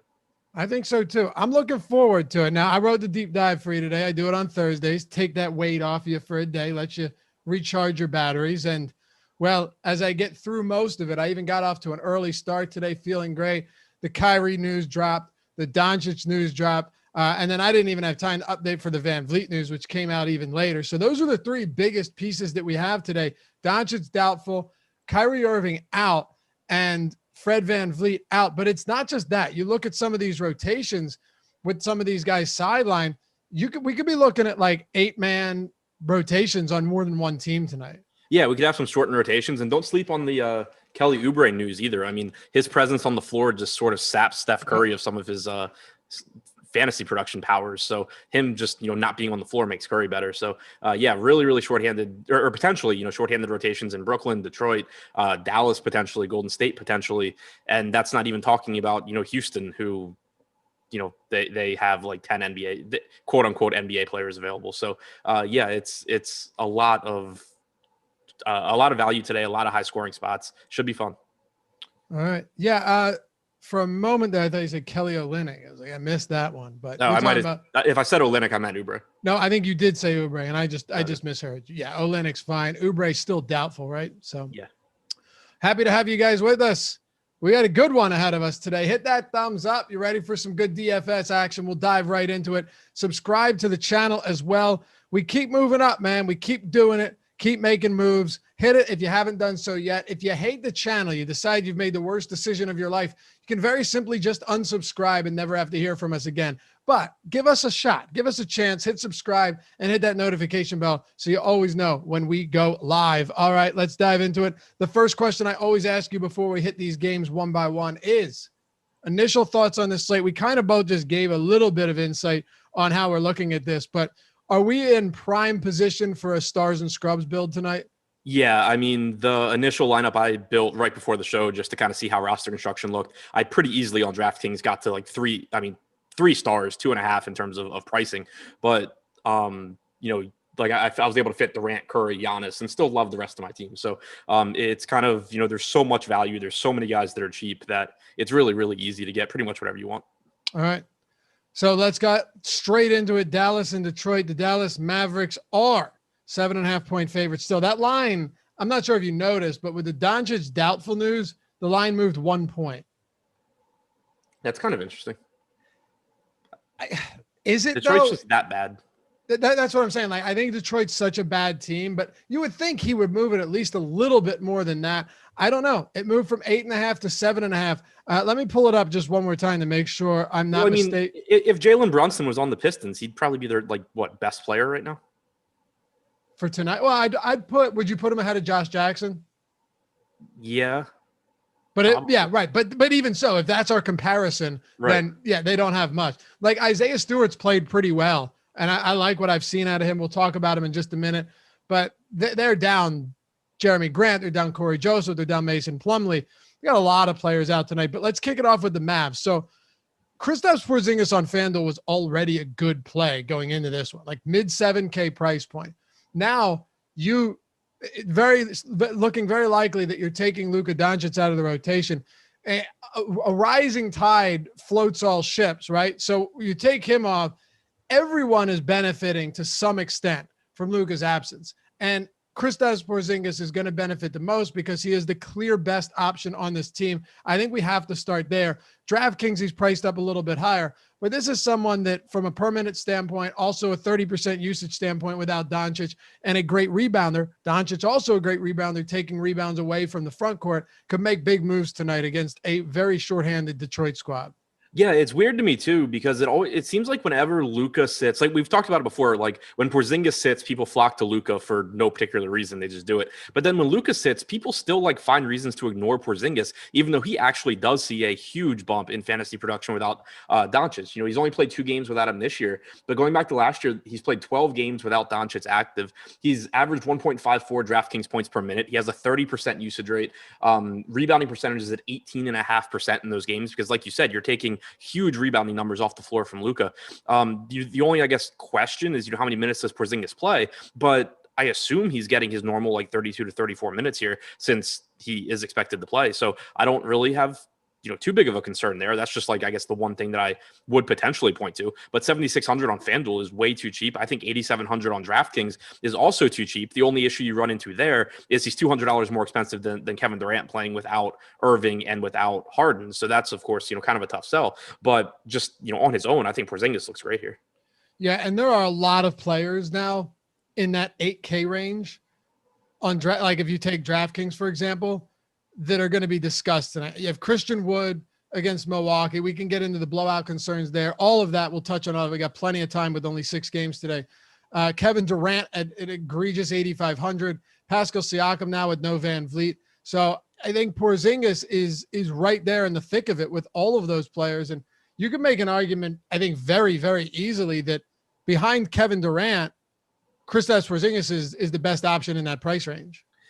Yeah, I think so. I don't think that, that's a crazy argument at all. I'd agree with it. The thing is, and it's like I was saying on DraftKings, as good as Porzingis is, I still think Durant projects like 8 to 10 points better. No, I said behind Durant. Yeah, I know I'm saying, but I'm saying like as far as Porzingis like being a top priority on the slate, that is still like, it's not even, Porzingis can outscore Durant if several things happen, but it's not even one of those where it's like, it's only a 2-point difference, so he's going to beat him like 45% of the time. Like, it's a big difference between Durant and Porzingis. So it does, pretty firmly push Porzingis back, even though he is the second best option, I think, in that price range. But still a very, very strong play, I think. No question. And listen, though, there's going to be opportunities to build lineups with Jokic, Durant, and Porzingis. Like, that's not out of the question tonight, given the amount of value that's surfacing.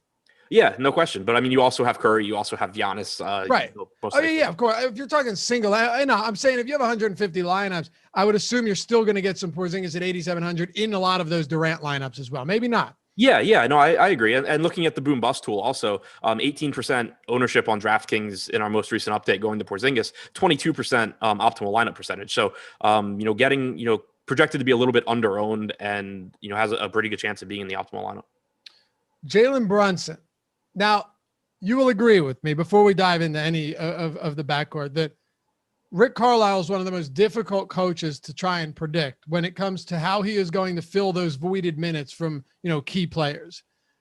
Before we talk about Brunson, what are the chances, even if Brunson, backing up Doncic, I get it. What are the chances that Trey Burke is actually the one that benefits the most and plays more minutes than Brunson tonight?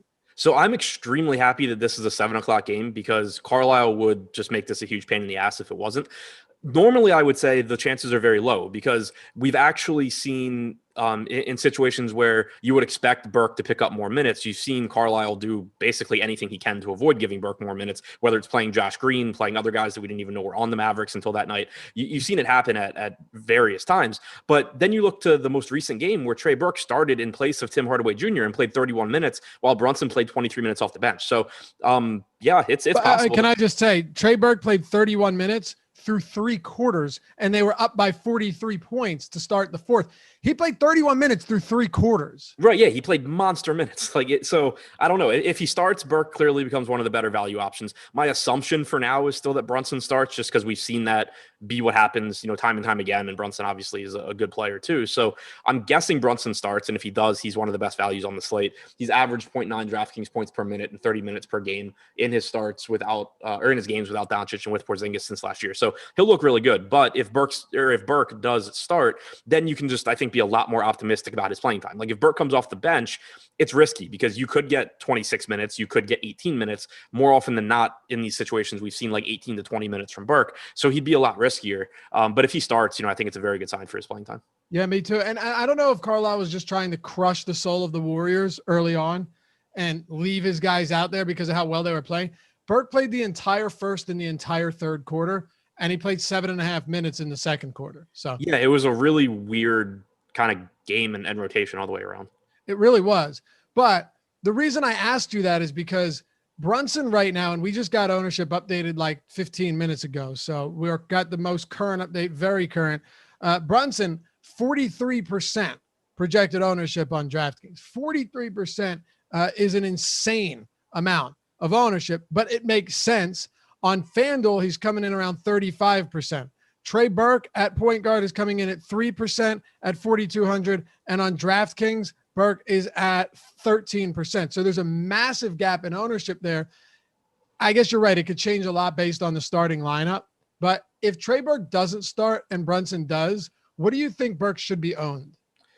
Pretty low given the slate, because there is the playing time risk. But the thing is, too, when you look to Brooklyn, you have Tyler Johnson, you have Mike James at that price point. There's, plenty of other cheap guys, too, whether you're talking about guys on Detroit or elsewhere. So, I think if he doesn't start, Burke should be pretty low owned, just because more often than not, I think you're getting like low 20s from him. And on a lot of slates, that would be really valuable. And it would be likely that he still gives you a decent score at 3,100. But just with how this slate is in particular, I think if you get 20 to 22 minutes from Burke, it's pretty unlikely that he's in a winning lineup. All right. So what are you doing then with Jalen Brunson? I mean, that's the natural question here after Trey Burke. Yeah, if he starts, I'm playing a bunch of him. I mean, he's 4,500 on DraftKings. He's 4,700 on FanDuel. If you're expecting 30 to 32 minutes from him, that's pretty clearly a top value. Obviously, when you're getting that kind of ownership on a slate like this, you can make a case to go elsewhere because half the field's going to have this one guy, and there's no shortage of value anywhere else, or elsewhere at that price range. But thinking cash games or thinking lineups where I'm already contrarian somewhere, I think Brunson would clearly be one of the top values if he starts. Yeah, I don't see any way around it because he's also not a Brandon. I always get that wrong. Brandon Goodwin type of backup either. Yeah, no, he's a productive guy. He's got a 31.6% assist percentage in the games without Doncic since last year, almost a 20% usage rate. I mean, he goes out there and puts up fantasy points at a pretty decent clip. Talk to me about guys like Josh Richardson and like here. Now, of course, Dorian Finney-Smith also doubtful, so he's likely going to join Luka Doncic on the sidelines. What do we do with Tim Hardaway and with Josh Richardson and the guys that we haven't touched on yet that might not get as much attention as Jalen Brunson and Kristaps Porzingis? Yeah, so Hardaway, I'm guessing, plays around 30 minutes, but that's another one where I'm interested to see what the starting lineup actually looks like. I'm assuming he slides in place of Finney-Smith, but I mean, you could get Burke, Brunson with Richardson sliding down too. So assuming Hardaway starts, you're probably getting around 30 minutes from him. That would be someone you can certainly use as a pivot away from Brunson. Not that he's particularly low owned, but lower owned, getting about 27% on DraftKings. No real reason that he can't beat Brunson any given night. Richardson hasn't been particularly productive even without Doncic on the floor this year, only about a 19% usage rate, but he's 4,600 on DraftKings. I assume he plays around 32, 33 minutes. He's another guy where you can certainly look to as a lower owned pivot, even though I think Brunson is the guy to own out of that group more often than not. Anybody else for Dallas stand out to you? No. I mean, Maxey probably plays around 30 minutes, but that's nothing more than a deep tournament play to me, given all the other options that we have. All right, then let's talk about Detroit. This gets even more interesting in this game. They're without Jeremy Grant, without Plumlee, without Corey Joseph, without Ellington. Dennis Smith Jr. has been out for a while. Rodney McGruder hasn't played since March. This leads us to a situation where we've seen it quite often recently. Isaiah Stewart, in the games played without Mason Plumlee, he's had some huge games, back-to-back 50 fantasy point games without Plumlee not very long ago. Well, I'm sorry, one game, and then there was one in between that, and then he had 50 again. He's had like 1.25 fantasy points per minute in those games that Plumlee has missed this season, all 7 of them. And then Josh Jackson's been pretty good as well. I'd like to start with Killian Hayes, though, because while he's had a bad season, Adam, if you actually look at his numbers with all of these guys off the floor, you take Blake off, you take Rose off, you take all of the necessary players off the floor, and you look at what Killian Hayes has been able to do, he actually hasn't been bad. 161 minutes with them off. He's been a 0.99 fantasy point per minute guy with 21% usage and a 36% assist rate. So he's not great. It's not going to been a good season, but he has really, really benefited when all of these guys are off the floor.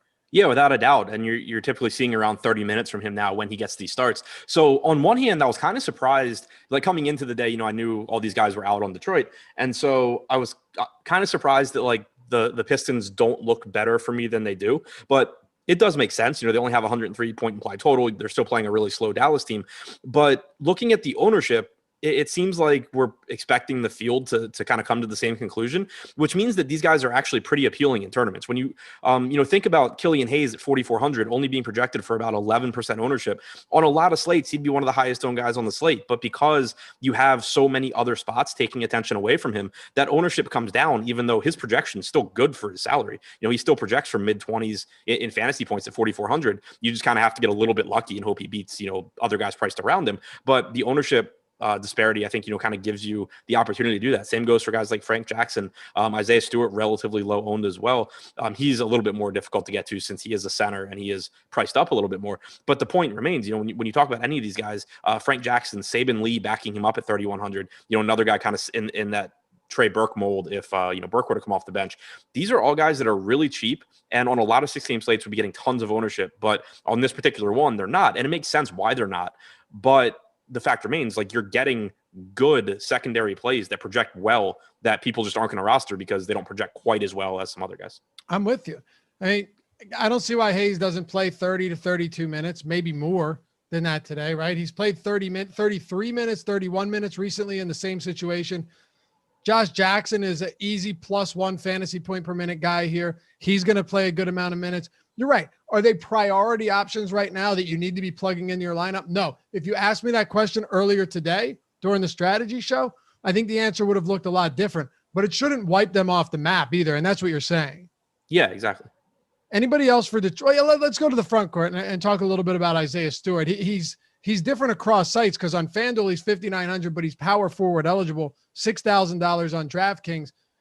Like I said, 1.25 fantasy point per minute guy in the games he's played without Plumlee this year. He has had some really significant upside. Just a matter of whether he's going to get there tonight against Dallas.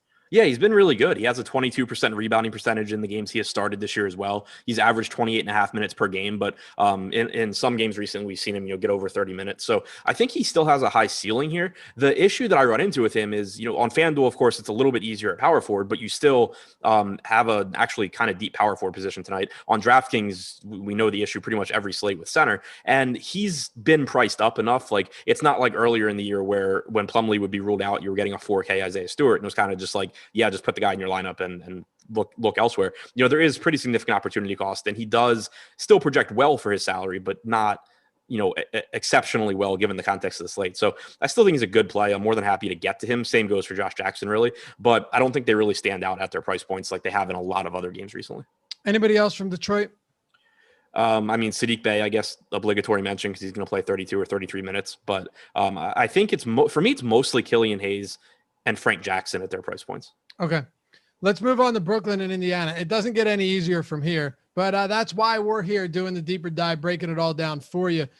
Brooklyn Nets, 4.5 point favorites. This game went from 8.5 to 4.5 with the Kyrie Irving news, 241.5 total. Total has climbed up consistently throughout the day as well. So you've got no Irving, you have no Bruce Brown, and no Nick Claxton. Alize Johnson is back. I don't know if he'll get in the rotation, but he is back. And that means that we could be looking at a very, very condensed rotation. Let me set you up, and you can run with this. So last game, Steve Nash ran 8 players. Mike James played 21 minutes off the bench. He's now played 21 minutes in 2 of his 3 games on a 10-day contract. Tyler Johnson played 27, and Blake Griffin got 22. Aside from that, it was Shamet, Kyrie Irving, Joe Harris, Jeff Green, and Kevin Durant. Nobody else saw the floor in that one. So given the circumstances today with Bruce Brown still out and now Kyrie Irving out and Mike James and Johnson already guys that were getting minutes prior to Kyrie Irving being out, how many people do you think Nash plays today? Because that could be really impactful if he goes with another super condensed rotation with Irving out. So I'm guessing he plays 9, but he could play 8. And that you think Johnson gets back in the rotation? Yeah, like my assumption is you get, I think so 10 too. Or so minutes from. But Johnson. Even so, I don't know how many minutes he gets. Like I don't right. know. I think it's still a condensed rotation as far as like I think there are 7 guys on the Nets that look like good, at least decent value, and probably 5 that look really good to me. But I'm assuming you get at least a few minutes for Johnson. If he doesn't, it just kind of makes the upside even higher for these guys, but I don't really want to project that to be the case. But either way, like, everybody's so cheap here that you don't have to assume an 8-man rotation to still love this team. Let's break it down, starting with Kevin Durant. We could not talk about Kevin Durant and it would not do anybody a disservice, because you should know exactly what to do with Kevin Durant. Even if you've been playing DFS basketball for 1 week, Adam, I think the objective here is pretty simple when it comes to what you do with Kevin Durant at 8,500 on DraftKings and 9,300 on FanDuel.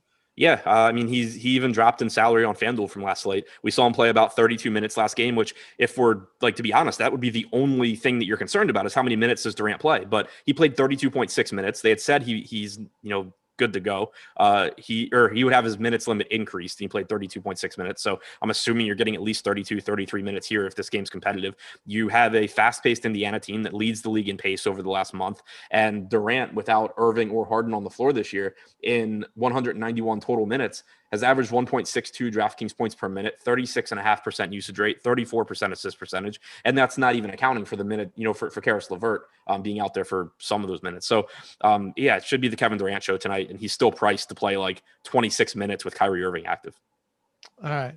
I'm moving past Kevin Durant and looking at, you like that, Jordan? And looking at the rest of these guys in the backcourt. How many minutes do we give James and Tyler Johnson today? 2 of the only 3 players to get any minutes off the bench last time. Mike James' minute projection here is terrifying, because it really is. He's like, a lot of times when you run into a guy like this, it's just like, okay, I'm not too concerned about it, because even if he plays 4 more minutes than I project him for, it's not going to make a huge difference. But Mike James is a fantasy point per minute guy. This guy, throughout his career has done well. And so if you miss on your projection, it can really hurt you. Obviously, if you overshoot it as well. And he's getting a lot of ownership. The thing that's kind of nice is that he's essentially minimum salary. So if you say, I think Mike James gets 22 to 24 minutes, you're still going to get tons of Mike James. If you say, I think he's going to get 30 minutes or 28 minutes, then he's just going to be in like every lineup that you play. But I think, kind of regardless of what you do, Mike James is going to show up as one of the best values on the slate. My assumption is that he plays fewer minutes than Tyler Johnson. This is assuming that Tyler Johnson starts in place of Kyrie Irving. If Mike James starts, same thing as Trey Burke, where you're just feeling better about their minutes and you can bump them up. But assuming Tyler Johnson starts, I think he probably plays a few more minutes than James, but James is the more productive player. So at the very least, I think you're getting a very similar projection for the two, if not more minutes or more fantasy points for James, assuming he's playing at least like 22 to 24. Now we get into the weeds a little bit further with Tyler Johnson, with Joe Harris, with Landry Shamet. Like, all of these guys could end up having good games today. And this is kind of where I'm having trouble, Adam, right? I look at these ownership projections, and like you said, it's really tough to do that. Mike James on DraftKings is 46% right now. Tyler Johnson's 27%. Landry Shamet's 22%. Jeff Green 16%. Giving you a little free information there. Even Joe Harris getting around 13 on DraftKings. It seems so unpredictable at this point, because when it comes to the Nets and it comes to these specific players, right? This is where we come full circle. When it comes to this team, to use a Ben Rasa reference, you don't just have to get the minutes right on guys outside of Kevin Durant. You have to get it right that not great players are going to play well enough to be okay. And I understand that they're cheap, right? I get it. Mike James, Tyler Johnson, they're all very cheap. But you're going to have to get the minutes right, which are very much uncertain, and they also have to not be awful. Yeah, but the thing with Brooklyn is that, for the most part, the guys that are getting minutes, like, of course, they're not Kyrie Irving or something like that, but these are guys that actually do produce fantasy points at a reasonable rate. I mean, like, Jeff Green has never really been a bad fantasy option. When he gets minutes, he gives you a pretty good ceiling. Landry Shamet, we've seen the increased usage when guys are out this year. He's averaged about 0.8 DraftKings points per minute without Irving or Harden on the floor. Green's at about 3/4 of a fantasy point per minute. Joe Harris is at 0.93. So, but I'm more so talking. I'm sorry, I mentioned those guys, but I'm more so talking about, because I know Shamet's going to get minutes. I know Jeff Green's going to get minutes. I'm more so talking about Mike James and Tyler Johnson. Yeah, but so Mike James is like a fantasy point per minute guy, like, for his career. It's really Tyler Johnson, I think, is the one that I'm most concerned about, because I think he plays enough minutes where he looks like a pretty good value, but he's just not very good at scoring fantasy points. But even he this year is at 0.73 DraftKings points per minute without Harden or Irving. If you put Durant on the floor, he's only played 9 minutes, so you can't really get a gauge there. But yeah, I mean, to what you're saying, I agree. Like there's a lot of like journeymen that are picking up minutes, but the guys like Johnson and James are so cheap that it's still hard for them to really hurt you. Landry Shamet, you feel better about his minutes. You feel better about Joe Harris's minutes. I feel pretty confident in this Brooklyn team, just kind of mixing and matching guys in. Those are good points. Okay, then let's do this. Give me your minutes projections for the Nets. That's what everyone needs to know right now, because without that, we're lost. Yeah. So I have it at 34 across the board for Shamet, Green, Harris. This is assuming that. So I'm assuming the starting lineup is Tyler Johnson, Landry Shamet, Joe Harris, Durant, and Green. Goga's out for Indiana, which I think makes it more likely that you see these small lineups from Brooklyn. So I'm assuming that starting lineup. In that case, I have 30 minutes for Tyler Johnson, 34 for Shamet, Green, and Harris, 32 for Durant, 24 for James, 26 for Griffin, 18 for TLC, and then 10 or 11, whatever's left for Alize Johnson. But as we talked about before, you certainly could just see Johnson not play. You certainly could see more minutes for James. You could see TLC, get more minutes than we're expecting. But the guys that I really feel confident in the minutes are Shamet, Harris, Durant, Green to a little bit lesser extent. I think you're getting a lot of minutes from James and Johnson. It's kind of just a matter of how they're split up. Okay. Yeah, I forgot Mike James was in Phoenix. Yeah. But how many of those minutes were coming? Were those minutes coming with nobody else on the floor?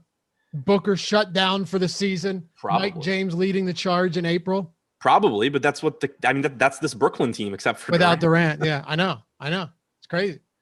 All right, you want to talk Indy? Yeah. So no Goga, no Jeremy Lamb. Domantas Sabonis out. Miles Turner, as you know, is out. So they're decimated once again. Going up against the Nets could be a close game. I have no idea what's going to be competitive anymore, dude. Like every day there's just huge blowouts. It happened again yesterday with Portland and Memphis, Adam. It was like a 40-point game at halftime. The Sixers at no point let Atlanta get in striking distance. The Utah Jazz won by 700 points.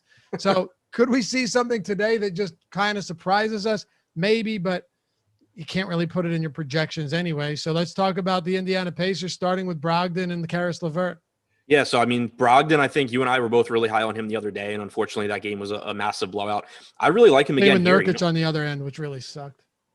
What'd you say? Oh, I said both, but like the whole game was, yeah, go ahead. So I think it's kind of a similar thing here where, like, I'm sure he's going to get ownership, but he's at a price point where there is some sticker shock, and he's not necessarily the best play. So I still really like him in tournaments. I think he still gives you a massive ceiling. If this game's competitive, you should get 35, 36 minutes from him. He, sees a bump in production across the board. He's played 5 games without Sabonis or Turner and with LeVert this year. 1.36 DraftKings points per minute. He's got a 28% assist percentage. The rebounding percentage is at almost 12%. He's got an almost 30% usage rate. And, this is an example of someone that we know he's a good NBA player that is now taking on a bigger role. Sometimes you'll see it kind of gets, overstated when players are out, and it's like, oh, well, this player is going to take on a bigger role. And it's like, yeah, but this player sucks, and he's probably just going to miss a bunch of shots. Malcolm Brogdon is actually a good player that now just has to share the ball less. For sure. And let's not ignore the fact too, that Irving out helps, not from a defensive standpoint, but from a competitiveness standpoint. The Nets are a bottom 7 defense in the league in terms of defensive rating, and they play at a top 10 pace. So it's not just that he gets more opportunity, but it's also a good matchup. Yeah, I mean, this game has the potential to just be like full-fledged YMCA, just run up and down the floor game. Now, hopefully they make their shots unlike a YMCA game, but just from like a pace and defensive standpoint, like this could just be guys running back and forth, even more so than you normally get in the NBA. I think so too. Like I said, the total kept creeping up. It's the 241.5 now. I'm on board with you when it comes to Brogdon, and it's a tournament play. You said it, right? You already mentioned he's a tournament play. Like he is expensive. There are a lot of other good players in that price range. You're prioritizing Durant, you're prioritizing Porzingis, but if you have some lineups where Brogdon sneaks into them, I think he's perfectly fine. And without Sabonis this year, 1.41 DraftKings points per minute, and Oladipo, 1.36 if you put the Karis LeVert on the floor with him. Those are good numbers. Now, Karis LeVert, though, is down to 8,000 on DraftKings. And then you get into the O'Shea Brissett, who is going to see more extended minutes again today with Goga out. He's coming off a huge 18-10 game with 7 stocks. Edmund Sumner, that was a brutal game last time out. Let's break down the rest of the Pacers and move on to Milwaukee, Houston. Yeah, I mean, it's another team that just gives us a ton of value. I think that once you get past Brogdon, LeVert, we know gives you a really high ceiling, but I think he's a little bit more appropriately priced. The playing time hasn't been quite as good as Brogdon, even with these guys out. The production hasn't been quite as good. So he's like LeVert, I think, is a tournament play, but it's more in the sense of like he has a high ceiling, and if you get to some, it's fine. Brogdon, I think, is a tournament play in the sense of like I really like Malcolm Brogdon in tournaments at his ownership. Brissett should play huge minutes again. Edmund Sumner should play big minutes, assuming this game's competitive. I think both of those guys still look like good values. Sumner's been productive. He's got about a 17% usage rate, 13% assist percentage in these games without Sabonis and Turner. Brissett's got about a 13% rebounding percentage, which is nice. Salaries have come up a little bit, but I think they're still a little bit underpriced. That is pretty much it, I think. Like Jakar Sampson is still reasonable, but I don't think he's nearly as good a play tonight as he has been on recent slates because his price came up a little bit. And more importantly, there's just so many other guys that you can look to. Just play Willie Hernan-Gomez, really. Yeah. I'm with you. That again, if it were earlier in the day and Steven Adams wasn't out yet and we had all of this other news, or we didn't have any of this news, that wouldn't make a difference. So let's do this because this game's so important. Give me your top options, your priorities on Brooklyn and Indy. Brogdon, Sumner, Brissett, I think, are the top plays from Indiana. Everyone on Brooklyn. Durant, Harris, James, Shamet, Green, Johnson, Griffin, in that order, I think. So I just pulled out a Mike James game log, right? And I was like, let me just find one of his big games from the 2017, 2018. Didn't he have like a 50-pointer or something? He had something huge, but this is I pulled up a 26, 5 and 7 game in 31 minutes off the bench. If you can name even 3 people from the starting lineup, I would be wildly impressed. 2017, 2018 Suns. Tyler Ulis. Yeah. Tucker had probably quit by then. Did Tucker start? No. Yeah, all I know is Tyler Ulis. No, you should know the center. Ayton wasn't there yet. No. Len? Tyson Chandler. Oh, okay. All right, ready for this? TJ Warren, Tyler Ulis, Tyson Chandler, Josh Jackson, and Greg Monroe. Whew. Yeah, That's Greg not Monroe. that's not as bad as I was expecting it to be. Those are at least like names that I remember. But Monroe was like dead at that point. Oh, yeah. Yeah. You know, to Troy Daniels, Mike James, Dragan Bender. Remember him? He was supposed to be big thing. Jared Dudley, Marcus Chris. Wow. That's amazing. It's amazing how good Phoenix is 2 years later, 3 years later, whatever we are. Yeah, it's impressive for sure. But yeah, that was the first one I pulled up, and boy, was that ugly. Let's talk about Milwaukee and Houston. But before we do, shout out to our sponsor, Jock Market. You guys know about them. If you haven't downloaded the app yet, what are you waiting for? They have taken the fantasy sports world and turned it into a stock exchange. Forget about waiting until the end of the game to make money. Jock Market allows you to buy and or sell shares of players in real time for real money with guaranteed payouts for all shares at the end of each night. You got baseball, basketball, you have NHL, you have PGA. You can make money every hour down to the minute, down to the second, using the Jock Market app to buy and sell those shares. But the coolest part about all of this, right, is you can use the pregame IPO to pick up shares of your favorite players. Then you can buy, sell, or hold during the game based on your analysis. So you're doing your research early in the day, right? You're looking over lines, props, you name it. And you see something like this, you think this is a great spot that's undervalued or he's overvalued. A lot of different ways to get in on it early and then sell them later in the day to make guaranteed profits and lock them in. Buy multiple shares, sell them during the game, whatever you want to do. Maybe a player gets off to a really hot start and you don't think it's sustainable. You sell them, right? You unload those bags on the somewhat unwitting buyer. It's a fun format. I think you'll enjoy it. It's still fantasy sports, but it's mixed with the stock market, and it's good stuff. The best part about it is if you use the promo code Awesemo20, all one word, AWESEMO20, get a $20 bonus on your first deposit. It's exclusive only for Awesemo members for the community, so take advantage of it. It's Awesemo20 free $20 when you sign up and make your first deposit. Download the Jock Market app today.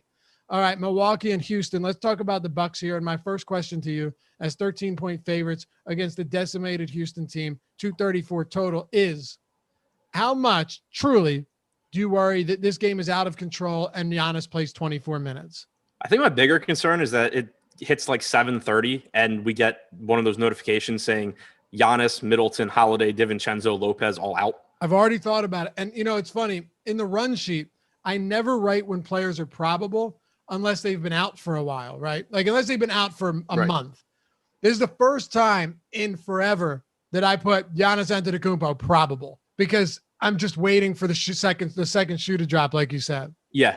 I'm planning on going to the bar to watch the draft after the show, and I'm just like, I have to wait until we get an actual Milwaukee lineup. But there's tons of blowout potential here. But at the same time, and we talk about this a lot when Milwaukee plays, if they do run Houston off the floor and they're playing their normal team, you can assume most of the time that it's Giannis having a really big game and Middleton having a really big game. Now, of course, on a slate like this, where you do have so many pay-up options, you have Jokic, you have all these other guys.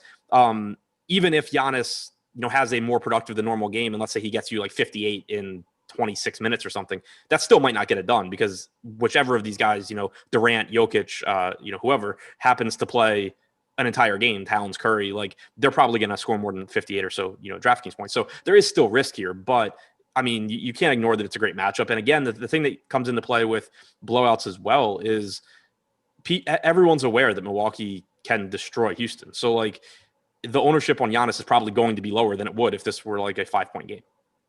He's still a 1.7 DraftKings points per minute player that leads his team in usage, in rebound rate, and in assist rate. So is it more than feasible, though, that even if he does play and they win by a lot of points, that Giannis goes out there and has 70 fantasy points in 3 quarters? I get that it's not necessarily a likelihood, Adam, but it's possible. And Budenholzer's done some odd stuff with him recently. They went up against the Sixers and they were up by like 30 points, 28 points.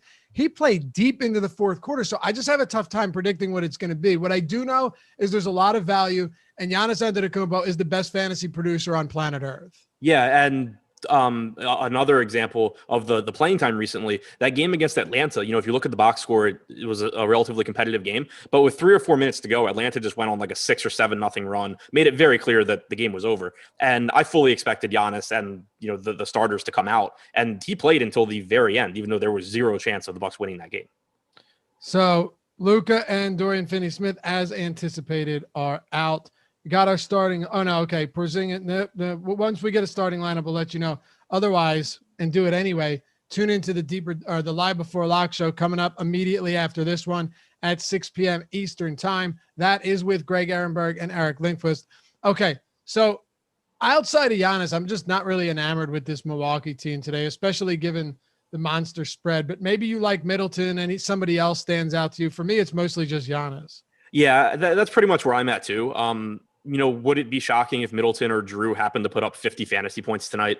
No, it's a really good matchup. And if Giannis doesn't do it, one of those guys probably will. The issue is on a lot of 6-game slates, I would actually really like getting to those guys in a game like this. The problem is just like, there's so many guys to get to. Like, for example, right now we have Malcolm Brogdon projected for 5% ownership.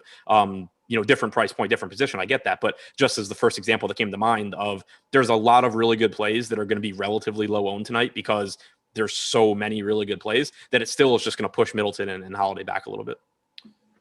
Now, Houston gets interesting because Silas, when we talk about condensed, lost that word for a second there, condensed rotations, we saw only, 8 last time out. And now you have no Gordon and Wall, obviously, but no Daniel House. Sterling Brown is still out. Avery Bradley is out as well. Joining Augustine, David Nwaba, Dante Exum, all of these guys that have been out for an extended period of time. So when you look at this, if you include Jeffries, they have 9. But do you think we see 8 from Silas today? And if that's the case, even if this game blows out, it might actually not matter. I think we see 9. He went with 9 last game too, but it was, you got 11. He went with 8. Huh? I thought he went with 8. Okay. No, but he went with 9, but it was 11 minutes for Armani Brooks, 14 minutes for DJ Wilson. So it was kind of. You're right. Yep. But so I think you probably see something similar here, but it's still going to make it so those main pieces get a lot of minutes. I think you probably get 36 plus from Porter if this game is competitive. And if this game's competitive, it probably means Porter's actually playing well. Christian Wood probably plays a lot of minutes. Kelly Olynyk probably plays a lot of minutes. Jayshawn Tate, same thing. And I think you probably get Armani Brooks back in the starting lineup playing 30 plus. The problem is that Houston's kind of priced for this. And so it puts them in a position where I think there's a lot of tournament upside here, because especially guys like Wood, Porter, and Olynyk that we know can just go absolutely nuts on a per minute basis and play huge minutes tonight. But they're really difficult to prioritize because you just have so many other guys that are a little bit more underpriced than they are. So one interesting thing in tournaments, I think, is, if you do have Giannis running it back with, and it's not a necessity, but this is the type of game where I think maybe using like the boost feature in Fantasy Cruncher or something to run back some of your Giannis lineups, for example, with Wood or Porter or Olynyk, because if you are looking to maximize if Giannis plays maximum minutes, these guys on Houston are playing a ton of minutes, and most likely one of those three at least is having a really big game.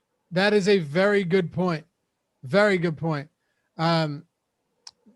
Alex says, why is Edmund Sundler prop at 10.5? He hasn't gone under 14 when he's gotten at least 28 minutes. You project him to play 30 plus minutes. I can tell you this much. We have him projected at 12.62 and at the prop at 10.5, expected win percentage at 68%, expected ROI at 27%. How do I know that? Because the player prop tool is free every day at Awesemo, and over at oddshopper.com, we have a built-in ROI tool, expected win rate for all of your props. You can track your bets. You can set a watch list, all of that great stuff. You can search player props by name with those tools built in. So you want to go to Osmo or go to oddshopper.com. We got all of that built in for you. So if you're looking at it, you say that seems off. Well, let's see what Alex's projections look like. How do they stack up against it? And yeah, it looks like Sumner has projected for more than 2 additional fantasy points than his current prop. Pretty nice stuff. Back to what you were saying, though, that is a good point. And Josh and I talked about it at length today as well, that if this game stays close, and maybe even if it doesn't to some extent, right? These guys are going to get a lot of minutes. Kelly Olynyk, Christian Wood, Kevin Porter had a horrible game last time, but he's below $6,000 on Draftkings, or I'm sorry, on Fanduel, and he's small forward eligible. It just feels like there are a lot of spots here that may look gross on the surface, 13-point dogs, but they have to score some points, and someone has to take up to 240 total minutes in this starting lineup. Yeah, and I'm typically in this game. I'm sorry. Yeah, and I'm not typically a huge advocate of game stacking, but this slate is just so unique in that, one, there's a lot of games, even though there's only 6, there's a bunch of games that look like they're going to be high scoring. We know there's a bunch of blowout risk because you have a bunch of injured teams and a bunch of bad teams playing each other. Slates like this, to me, it makes a little bit more sense to sort of like at least take some steps to like isolate your players. Like you like players from Houston, you like players from Milwaukee. Just have them the ones that you were going to play, just have them together and try and maximize your ceiling, if this game shoots out. Well, I guess I've got to ask this one before we move on. We needed like 2 hours for this show. This is crazy. Yeah, I didn't realize that it was already 5:45. It's crazy. What are we doing? Or sorry, who are our top options for Houston? Wood, Porter, Olynyk. Okay, Jordan, I'm axing the Hall of Fame segment today. We just don't have time for it. Okay. Let's talk about Golden State and Minnesota then. The Golden State Warriors will likely not have Kelly Oubre. He's doubtful to play. Andrew Wiggins getting some ownership, which always makes me a little bit nauseous, but I understand why at his price point. Stephen Curry is who we have to start with, though, and then we can essentially work our way down through Green, Wiggins, and the like Kent Bazemore is getting a lot of ownership for pretty good reason. Yeah, Curry, I think, another great spot here. We talk about him a lot in a negative context from a fantasy standpoint because he doesn't rebound at quite the same rate as a lot of the pay-up options do. But he's got a great matchup tonight against Minnesota. And Oubre being out is a pretty big deal. You also have James Wiseman out. Without either of those guys on the floor this year, Curry has a 37.4% usage rate. And, again, kind of like we talked about with Brogdon, not to compare Brogdon to Curry, but an increase in usage rate for some players is a bigger deal than it is for others. And Steph Curry is one of these guys where you give him more shots, you're getting more fantasy points. Could Minnesota look to get the ball out of his hands similar to like the Kings did in the fourth quarter last game? Of course, they could just, double Curry around the floor the entire game. But he has a 37.5% usage rate without those guys, 25% assist percentage, should play 35 or 36 minutes on a very shorthanded Golden State team that's been running pretty tight rotations recently. So I think Curry looks great. He's in that same, ballpark with, Giannis and Jokic to me, which is weird to say, but really, really love Curry here. Yeah, I like him a lot too. The production that we've seen from him recently is elite as it comes. So I don't really have anything else to say. He's been almost a 1.6 per minute guy, 36% usage over the last month. The only downside is his assist rate's 22.6%. But I think so much of that, Adam, has to do with the fact that, one, Draymond Green is doing a lot of facilitating, a lot of ball handling, but also there just aren't a lot of good shooters around Curry. If he's not shooting and scoring, they're not winning games. So it's almost by design if you think about it. Yeah. And Oubre being out, I think, is impactful because, on the one hand, it's someone that's capable of scoring that could draw attention away from Curry. But I think on the other bigger hand, it's someone who doesn't realize that he isn't Steph Curry. And, Oubre just does so much subpar stuff when he's out there that takes the ball away from Curry that I think it's a huge factor here. Anything else for Golden State? Bazemore, Green, Wiggins? Yeah, I think Bazemore is one of the best values on the slate. You don't have Oubre. You should have Bazemore back in the starting lineup, probably plays 30 plus minutes.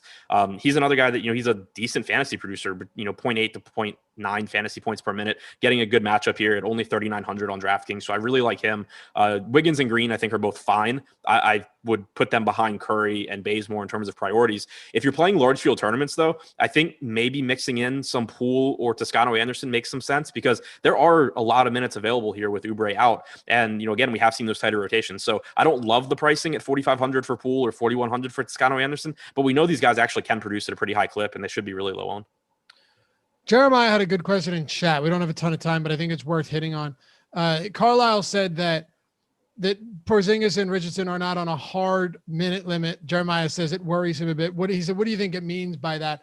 Personally, I think it means if this game is close, Porzingis plays as many minutes as he has to. If it's not close, he plays like 30. What do you think? That's my guess as well. I read it to mean as long as Porzingis says he feels good and the game is competitive, Porzingis will play his normal minutes. I see it the same way. I'm not too worried about it, honestly. There's so many other blowout risks every night in April basketball that's just one more piece of the puzzle. Right. Like I'm much more worried that the game just ends up not being competitive than I am that Carlisle sees Porzingis play his 28th minute and yanks him off the floor. Yep, exactly.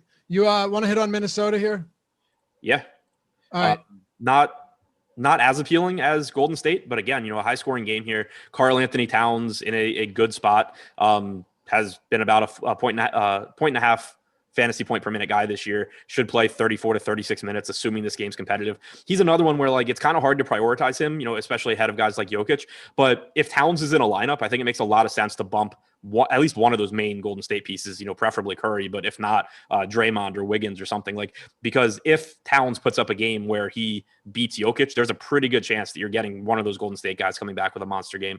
So again, not something you have to do, but something that I think makes some sense. D'Angelo Russell still at a good price point. I think a little bit more difficult to prioritize him tonight than it was the other night, but still 6,700 on DraftKings, playing around 30 minutes a game, about a 30% usage rate and about a 30% assist percentage. Anthony Edwards gives you a really high ceiling, but not as much in the way of peripherals. He's a little bit more expensive, so it's a little bit more difficult to get there. I think Towns and Russell are the top two guys from Minnesota. Okay. Yeah, I think this is one that makes it a little bit easier for us to get here under the time limit. If there's anything else from Minnesota, hit on it. If not, let's talk about New Orleans and OKC. No, that's all I got. All right. So I think that's the first team that we haven't spent at least 10 minutes on. Well, and even there's 3 or 4 other guys where it's just they're not the worst value, but it's just they end up being, on the slate. It's ridiculous. New Orleans, interesting to me because Zion, you got to admit it's a problem. The guy's got 3 rebounds over his last 2 games combined.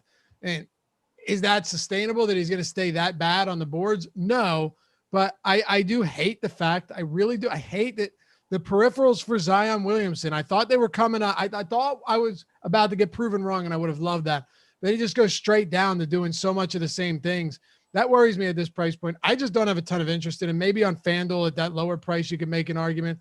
I like Willie Hernan Gomez quite a bit. He's a +1 per minute guy. He's a good offensive big. But I think Lonzo Ball's interesting as well. He's played 34, 38, 36 minutes over his last 3 games. He leads the league leads the team in touches over that span. Potential assists look good. He's a quality enough rebounder coming off a huge triple-double. If Lonzo's getting 36 to 38 minutes in competitive games, I always think he's viable. It's just how many players can we fit into our lineups on a slate that has so many good mid-range spots? Yeah, that's kind of the problem. Because I'm with you. I think Lonzo is a good play. The way that I kind of view him and plays like him is that, I've kind of said it before, obviously if you're using an optimizer, it all gets thrown together at once. But if you think about like how you would build your lineup by hand, you're filling in value, you're filling in the top projected guys, and then you're kind of just fitting in like the highest projected pieces that you can afford with what's left. That's sort of where Lonzo comes in for me. Like there's going to be lineups where you just have what you want. You have 6,800 at guard, and it's like, yeah, Lonzo's a really good play. So, he fits this lineup well. I don't think Lonzo is one of those first pieces that you're putting in and building around, not even because of anything to do with Lonzo, just because of all the other options on this slate. Hernangomez, on the other hand, I think is more of one of the first pieces you're putting in, and it's reflected in his extremely high ownership. But he played about 30 minutes in his start last game, or 2 games ago without Adams, started the second half last game and ended up playing 24 minutes. He played about 17 minutes in the second half. So again, you saw him play a lot of minutes once Adams was out of that game. And like you said, he's a fantasy point per minute guy, still a pretty cheap salary, not a particularly imposing Oklahoma City front court. Like I would have been a lot more nervous for him, obviously, last game with Jokic than I am today with Moses Brown and company for Oklahoma City. Of course, that'll probably come back to bite me, but I think it's just overall a really good spot for Hernangomez. Yeah, me too. And Lonzo is a secondary option. Not totally interested in anybody up top on this team like Zion and Ingram. Do you have anything else? No, that's where I'm at too. Zion, Ingram kind of feel like Middleton and Drew to me, where like if they get in, great, but I don't know how often that happens. All right. Hit that thumbs up, guys. We're trying to keep putting those numbers up here. Subscribe to the channel. It is greatly appreciated. And then we'll turn this over to Live Before Lock right after this. OKC. The ownership was a lot higher on them earlier in the day before all of this news came out, but Bazley's getting a lot of minutes recently, Adam. He's been like almost a per minute guy, a fantasy point per minute guy over the last 10 games that he's played. Lou Dort is another one where he's had 24 plus real points in 3 of his last 4. The fantasy production, it's there. It's just a matter of whether or not he's going to actually knock down the shots that he's taking. I think you look at this whole team and there are a few options that we could at least touch on, but given all the news we've had, I'm not sure how many of them are priorities anymore. Yeah, I don't really see any that are priorities. I think Lou Dort would be the first spot you look to just because, we've said it a lot. He's the best fantasy, or he's the highest usage guy on this team when Gilgeous-Alexander is out. He's averaging over a fantasy point per minute. We actually saw him play big minutes last game as well. He played 35 minutes against Boston. I think typically you'll see 30 to 32, but it's nice to know at least that if the game is competitive, they will run him out there for more. So, I think there is some value on Dort, but, again, a secondary option here. Beyond that, it's really tough. Like Moses Brown, once again, went back to playing like 12 minutes. Roby, Pogačevski, Malado, and Bazley, like just none of these guys really stand out to me beyond Dort. Yeah, me neither. I think Bazley is the only other guy that I look at and say, well, he's played 37, 38, 38 minutes recently in games that stay close, which is nice. Almost a third of his shots come from within of 3 feet of the basket, which I think is nice to know when you've got Hernangomez and not a good defensive anchor in Steven Adams in the back or in the front court defending the rim. But aside from that, I mean, it's just not someone that I'm super excited about. Not really any of them are. So yeah, they lost a lot of value throughout the day if they had any to begin with. We got one more game to go. You ready to do this? Yeah, almost forgot this one was on the slate because it's relatively quiet. Yeah, it is kind of quiet, but we're actually pushed through this, made decent time. Probably still could have done the Hall of Fame segment. I will say though, guys, if you did want to check out everything we have when we reference ownership, the boom bust tool, the optimal play percentage, the lineup builder, fantasy cruncher add-on, all of that stuff, right? The player projections. And that's not just for basketball. We have all of these tools in some form or fashion for all of our sports, whether it's hockey, football, basketball, baseball, the top pitchers tool, the top stacks tool. For MMA, UFC, we've had just killer results from our subs recently playing MMA. I mean, insane results and so much more over there at awesemo.com. Go to awesemo.com/join. Check it out. If you want a weekly pass, you could do that. You want to do an express weekly for less than $4 a week, monthly all access or single sport. You want to go complete annual for one sport, basketball, for football, or for everything. Make a real investment out of it. We got you there too. And I will say, go and join our premium Slack chat if you decide to join, and jump in the office hours channel where you got the pros from Awesemo answering your questions throughout the day. Check it out. Give it a shot. And if you have any questions, you can hit me up on Twitter. My DMs are open. I'm happy to answer those about subscriptions.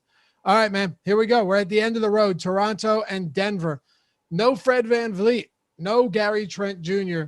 Kyle Lowry's already like a low 6K price point on FanDuel, $7,100 on DraftKings.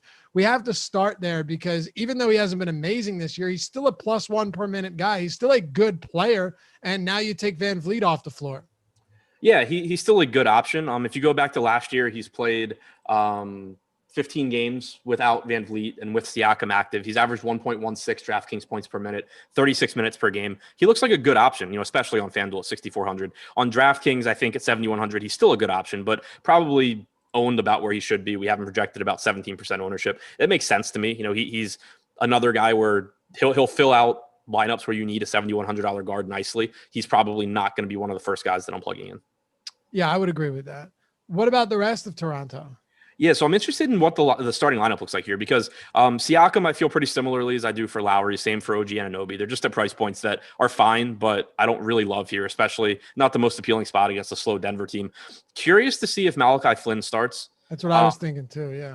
Because we know that Nick Nurse had said the other day he wanted to get Flynn more minutes, and then he has actually been doing that, at least to some extent. You look at the last game, Rodney Hood played a total of 0.4 of a minute. DeAndre Bembry played 4 minutes. Watanabe played 18. Malachi Flynn played 20.6. We've seen Flynn recently be getting the priority over these other bench guys. So, if he starts and plays well, I think you could potentially get 30 minutes from him, which would make him an interesting value at 4K. I do think that he's also probably prone to losing minutes if he doesn't play well and or someone else off the bench does. And this all goes out the window if DeAndre Bembry starts instead. But Flynn, I think kind of interesting in tournaments because we probably won't have that Toronto lineup at lock. He is only 4K on DraftKings. It's risky because you only have that game and the New Orleans game to swap stuff around, and there's not a ton of appealing pieces in that price range. But Flynn is the kind of guy that maybe plays a little bit more than people are projecting right now. I keep coming back to Michael Porter Jr. because the ownership on him is always going to stay pretty suppressed if he's going to be at this price point. I understand why the ownership is low. Don't get me wrong. I mean, it does make sense, right? But he's got 43 plus DraftKings points in 5 of 8. And the only reason I say that is because those 8 games are since Jamal Murray went down. 41 plus DraftKings points is his average in 14 games played without Murray this season. It's funny. The reason I use DraftKings points and not per minute production and not usage is because his usage is just okay in those spots. Adam, it's like 23%. His per minute production's okay. It's second on the team behind Jokic, but he's a distant second. So it's kind of like something has to give here, right? He rebounds well. He has a putrid assist rate. Michael Porter Jr. is the type of guy that when he's shooting well, and he has been shooting lights out, he's going to give you good games. But I do worry that there's actually a lower floor here that we haven't really talked about and probably needs to be discussed. Yeah, I agree with that completely. He gives you a high ceiling because he's playing a lot of minutes and because he rebounds well and scores enough. But I agree with you that the floor is relatively low, especially for that salary. And I actually, when you were talking just now, I thought you were making it as a recommendation. And I was going to say, if I'm going, I could make basically the same exact argument for Chris Middleton, but for a cheaper salary in a better matchup, really. So that's where it gets difficult for me. Does Porter have the ability to put up a game that wins you a tournament? He does pretty much every slate, but there's so many guys that you can say that about on this slate that are also going to get low ownership that it makes it really difficult for me to pay up for Michael Porter, even though his ceiling is so high, because I do still think that his median projection and his floor is a little bit lower than most other guys priced around him. Yeah, right. I did start it off that bit. What I was saying is, though, if you just look at his actual fantasy totals without Murray on the floor, they're good, but everything else suggests that maybe they shouldn't be that good. You know what I mean? Yeah, exactly. And he does have a ceiling because he can rip off 35 real points any day of the week. He can also play 40 minutes like he did last game. Sorry, what's that? He can also play 40 minutes like he did last game. Exactly. I'll let you close this out with Jokic. But hey, I was thinking, I'm always the one asking for likes. It probably annoys people. Last time you did it and talked about the most likes we've ever gotten, it was incredible. So give it your best go, Adam. So we still need to get to 1,359 likes. Right. We have and we have like 30 seconds. 900 to go in 30 seconds. I think we can do it. Talk to me about Nikola Jokic. And then we got 50 seconds. No, never mind. We are 13 seconds past where we should be. Yeah. So I will allow you to close this out, and then we'll turn it over to the LBL crew. Yeah, so Jokic clearly the priority here. 1.75 DraftKings points per minute in his 14 games without Murray. Unlike Porter, his numbers actually look really good across the board. 31.6% usage rate, 17% rebounding percentage, 47% assist percentage in 34 minutes per game. Jokic in as many lineups as I can get him into. Obviously, there's a lot of competition on the slate, but beyond that, Campazzo is, I think, a reasonable value at 4,600. Should play big minutes. Dozier as well, but his salary's come up too. Campazzo played 36 minutes last game. I do think we continue to see him close with for as long as Will Barton's out. You don't have Barton, you don't have Morris, you don't have Murray, obviously. So I do think that is a plus for Campazzo's minutes. But at 4,600, I think it's still more of a secondary option. All right. Beautiful. We made it. We got through this. No problem whatsoever. Thanks to our boy Jordan Klein for producing the show. Live Before Lock coming up right next. Jordan, cue that music. And everybody remember, MMA Strategy Show, Jason Floyd and Pete Rogers. The MMA product has been killing it. These guys kill it every single week. 8 p.m. to 9 p.m. tonight. Stick around for that one. And we will see you back here tomorrow to close out the work week. Good luck, everybody.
Suppose that Jordan cut his mic off and kept talking to us as if we were going to be able to hear him. Crafty vet.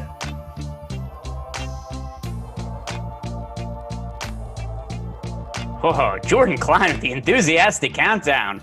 Guys, welcome to the Awesemo NBA Live Before Lock show. Also, NBA draft night. We got a lot, NFL draft night. We got a lot of stuff going on tonight. The NFL draft, as per usual, Thursday night, Eric Lindquist and I, we're not just going to be talking about the NBA DFS slate on Fanduel and Draftkings for the next hour. After lock, We're sticking around for 30 minutes to talk about Jock Market, but also we do a little promo going on here with the NFL draft going on, guys. So if you go on Twitter, you go to @Awesemo_com, and there's a pinned tweet right there. I'll read it off right here. You go to Twitter. I retweeted it just now also, so that makes it even easier to see. So you can see it on my Twitter page also. But if you predict the top 3 picks in the 2021 NFL draft, we're going to be picking a random winner from the people that respond that has all the correct guesses, and that will win you potentially 1 free year of Osmo Plus for NFL. So Eric, do you have interest in the NFL draft yourself? Oh yeah. I mean, I absolutely, I'm the most ridiculous Minnesota Vikings fan on planet Earth. So I'm having an okay day, I would say, considering Aaron Rodgers wants out of my division. Pretty excited about everything going down. Also, I don't know if you heard this, but San Francisco has the 3rd pick. Yes, I am aware. I mean, for me, cool. For me, I don't care about the NFL draft. Like, I like those nice stories about, people who's, whatever their parents have died, whatever personal tragedies they've suffered, Then the NFL, the ESPN, they love pushing those stories, which to me is also like, if the NFL itself, the NFL draft was good enough standalone content, they could just do the picks, but instead they have to fill it with these terrible stories. And it's I didn't bet on it as much this year, but if I bet on it, at least I have like a sweat going. This year, I was like, I don't really care that much. I've Kyle Pitts to get drafted under 5.5 plus 125. I think that was the line. That's all I have. Other than that's a fantastic get. Yeah, I haven't done a lot of betting on it. I was going to say last year, the one thing I did get right was Minnesota. I thought if Justin Jefferson was sitting there, that there was 0% chance that they were going to pass on him. And so that was my one bet that I made last year. And it sure enough came to fruition because the Eagles decided to take Rager. That worked out very well. Yeah, I'm sure Lofty was thrilled about that. Yeah, but then also, guys, as usual, like I said before, Eric and I are going to be talking about DFS, the Fanduel and Draftkings slates for the next 54 minutes, then sticking around for 30 minutes to talk about Jock Market. So just an overview of this slate, a wildly different slate than we've had the last few. The reason being is because we have all the news at this point. There's nobody questionable of significance that's left. Usually this time of the day, we've got an hour trying to figure out what the injury news is going to be. We've already got it all. We've got Luka ruled out. We've got all the key guys. We know whether they're in or out. So how are you approaching this slate differently from any of the other slates we've had recently? It's nice because I can basically go to the boom bust tool and I can get the leverage that I want on certain plays. Whereas sometimes there's so much that's in flux that it's hard to really say like, all right, here's where ownership's going to come in at. This is kind of where I need to be looking at. Like I had no idea what Tim Hardaway Jr. was going to come in for ownership a couple slates ago. I had no clue what would happen with some of the Kings news for some of the late night games, Utah news. We had so many things that were always kind of in flux. Today, I think we're going to get a pretty nice run of ownership, kind of find the leverage on certain plays that we want to be gearing towards, and we'll be in good shape. Yeah, so something that's really different for me is right now, like I'm generally just playing, hey, these are the guys that I think are the best plays. I've had a lot of slates I've done recently where it's kind of like, hey, I want to focus a little bit on some of the value plays in the later games just for the purpose of like, if somebody's going to get ruled out at some point. And I want to be able to have the flexibility to be able to swap onto some of those guys. It's like yesterday, I had a ton of like Terrence Davis in my lineups and Delon Wright. And then I didn't end up with that much of them by the times those games actually started. But I liked having those placeholders there to swap. I'm not doing that today. I'm just kind of playing the guys as is. So that's something that's a little bit different for me. And then also, doing this show now, I kind of have a general idea of the players I'm actually rostering, so we can just go position by position and then react to any news as we get it. I think the one thing that's going to come out during the show that's going to be pretty important is that Dallas Mavericks starting lineup. I don't really know entirely what to expect there. But starting right there at the point guard position, Jalen Brunson is the chalk play right now. I do expect him to start. However, I wouldn't be shocked if it ends up being Trey Burke that starts either, just because Trey Burke started last game. He's been playing better as of late. So what is your expectation for the point guard minutes that the Mavericks are going to run out there? I think it's going to be Jalen Brunson. So basically, Jalen Brunson didn't play fantastically well. Nobody did in that Kings game. They were down 20-3. They made a little bit of a charge, and it was mainly sparked by Trey Burke in the second quarter. He came in at the beginning of the second quarter, played 28 minutes in that game, looked pretty darn good, ends up starting the next one out of the gate. I still think that it's going to be Jalen Brunson here. I felt like that was more of like trying to ride the wave. Trey Burke just never seems to be somebody to get minutes. And it seems like it was kind of that was his role in Utah. It's kind of been as the journeyman that he is at this point. He's kind of like a guy that you put into, he's like a gadget wide receiver in the NFL. If we're trying to find these NFL draft comps, he's a guy that you bring in, can get there on, 9 catches, 110 yards, but isn't going to be a meaningful piece of your offense, basically out there by default. So I'm looking more at Jalen Brunson being the priority. Trey Burke, you can take some shots on, but man, the opportunity cost of point guard is ginormous on this slate.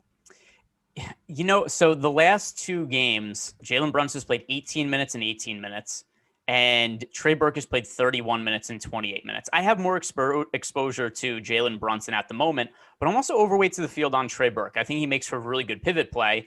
For cash games, just given what the ownership is, play Brunson. But are you rostering Trey Burke at all as a pivot play or as just somebody to get exposure to? Yeah, I'm getting smatterings of him, but I think I'm prioritizing, and right now we don't have that news, but I've been sitting on it pretty much all day. Malachi Flynn at 4K. If we're going to get him in the starting lineup, that's a meaningful jump for him. I would rather go that direction on DraftKings for a little bit less than Facundo Campazzo. I'd rather go that direction than taking shots. Like, the main thing about Trey Burke is he's just not free anymore either. Like, he's 31. Well, okay, he's 3,100 over on DK. I completely lied just now. I did not see that he was 3,100 there on the bottom. Somebody that I had been considering earlier, but just wasn't going to get there on Fanduel where I'm playing. Can you tell I'm getting most of my exposure over on Fanduel today based on that comment? But I think on DraftKings, go ahead and take some shots there and be overweight to the 11% we have there. That's no issue because you're looking at 4x that in Brunson at the moment. And then Brunson, I think we should lean into this a little bit. Obviously, you being a chalk master flex yourself over there, but Jalen Brunson is obviously a super chalk play today. But if he starts, I think it's for really good reason. But in your current builds, you over or underweight to the field on Jalen Brunson. He is currently projected for 48% ownership on DraftKings and on FanDuel projected for 35% ownership. Yeah, I'm overweight. I'm overweight to the field. I think at shooting guard, being able to play him over on FanDuel is a little bit more important. You go through the rest of that position, it's just kind of it's pretty gross. So shooting guard is not fun. I'm way overweight to him over there. And on DraftKings, I haven't done any of my builds over there here yet. I was going to do that while we were on the show because you tend to play more on DraftKings. So I have 190 lineups over there. But on a show with you, it generally works out pretty well to be able to do that on the fly. I do like Jalen Brunson at 4,500 there. But again, he's not free whatsoever. I think taking some tournament shots on somebody like Malachi for a little bit cheaper, going up to this mid-range that I just kind of love between D'Angelo Russell and Lonzo Ball, who I'm very, very surprised to see his ownership as low as it is. And we'll get to that because it does not feel like points chasing playing him today. All right. So, I mean, hey, we've got time to kill. There's no reason. Yeah. We're on the point guard position. There's no reason to stall. So sell me on Lonzo Ball. He's somebody who I don't think I have exposure to in my player pool right now. Okay, so here you go. So yesterday, obviously, everybody knows that he went completely nuts. And I was kind of expecting when I was writing my Slate Start article last night, he was going to jump out as somebody that was going to be chalky, point chasing. I think a couple years ago, people would have just been like, oh, he just put up 60 plus. I need to roster him the next day. And that's kind of where ownership is flooded into. Now, I understand the stars and scrubs nature of this slate. But Steven Adams is kind of a curious piece to take off the floor. So we have a 481-minute sample size with Adams off the floor this season. And you actually see Lonzo Ball outperform Brandon Ingram, 1.17 DraftKings points per minute as opposed to Ingram at 1.15. That still trails Zion Williamson. And Zion Williamson also has a 12.2% rebounding rate there compared to 8.5% for Adams in that same sample size with Adams off the floor. But we're seeing such a large assist rate there constantly. And Zion also gets up to around 22% with Adams off the floor and 30+% for Lonzo Ball. But 1.17 is a fantastic rate to be getting. It's a lot better than somebody like even Brogdon, who's much more expensive, sitting at that mid 6K range, getting low teens ownership. I don't feel like it's point chasing to be going back to Lonzo Ball. Been playing mid 30s minutes, looks fantastic out there, starting to take a little bit more ownership of the offense. In the last month, that assist rate started to come up here. He was sitting out there for a while, and I think that's why Zion's ancillary stats, his components, like his assist rate jumped up a little bit higher there because he was playing without Adams, without Ball on the floor. But like now, I think it's going to be Lonzo Ball kind of being more of a facilitator the way that we've seen in previous years. And so I'm pretty excited to get way over top of the field on him today. All right. So Lonzo Ball, by the way, 6,700 price tag on FanDuel. DraftKings, I believe he is 6,800. And here's what's going to make him a little bit different for me on FanDuel versus DraftKings. So DK, we have D'Angelo Russell as an option at $100 less than Lonzo Ball. I have D'Lo projected not like significantly higher, but enough higher than Lonzo Ball to the fact that it's making it really difficult for me to get to Lonzo in that price range. On FanDuel, I still prefer Kyle Lowry to Lonzo Ball for about the same price, although he's actually $300 cheaper with no Fred VanVleet there. So it's just kind of the guys priced around Lonzo on both FanDuel and DraftKings that kind of has me off him. But you're also getting double the ownership right now. Well, not double. You're getting close to double the ownership. Like Kyle Lowry is going to be your second most owned point guard over on FanDuel, and I have no problem making him your stand. But you're also going to be, kind of hand in hand with the field for a lot of spots in other places like Jalen Brunson. Excuse me. I'm much chalkier on because I just don't like that shooting guard position. Kevin Durant is going to be absorbing a ton of my small forward along with Kevin Porter. So I'm chalking a lot of other places because I am the chalk master flex. So I got to make a stand where I'm kind of getting off of some of these other places. And I think point guard, we talk about the opportunity cost being high, but I think it's a really good spot to kind of target and really be specific about where ownership is coming in at. I'm below the field on Steph Curry. I'm right a little bit above it on Kyle Lowry. Mike James, I'm below the field on. I know that he's going to be very, very popular 4K there, but I think I can target a little bit more upside in that mid-range. And that's kind of what I'm planning on doing with point guard with both Lonzo Ball, taking some Malcolm Brogdon over on FanDuel as well. I think that those kind of builds are going to make a lot more sense for me today. So then you mentioned that you're underweight to the field on Steph Curry. So does that mean, just based on some of the guys you're telling me you're getting exposure to, I assume that means that you're going pretty flat at the point guard position, not really a spot that you're going that cheap or paying up all that much on FanDuel?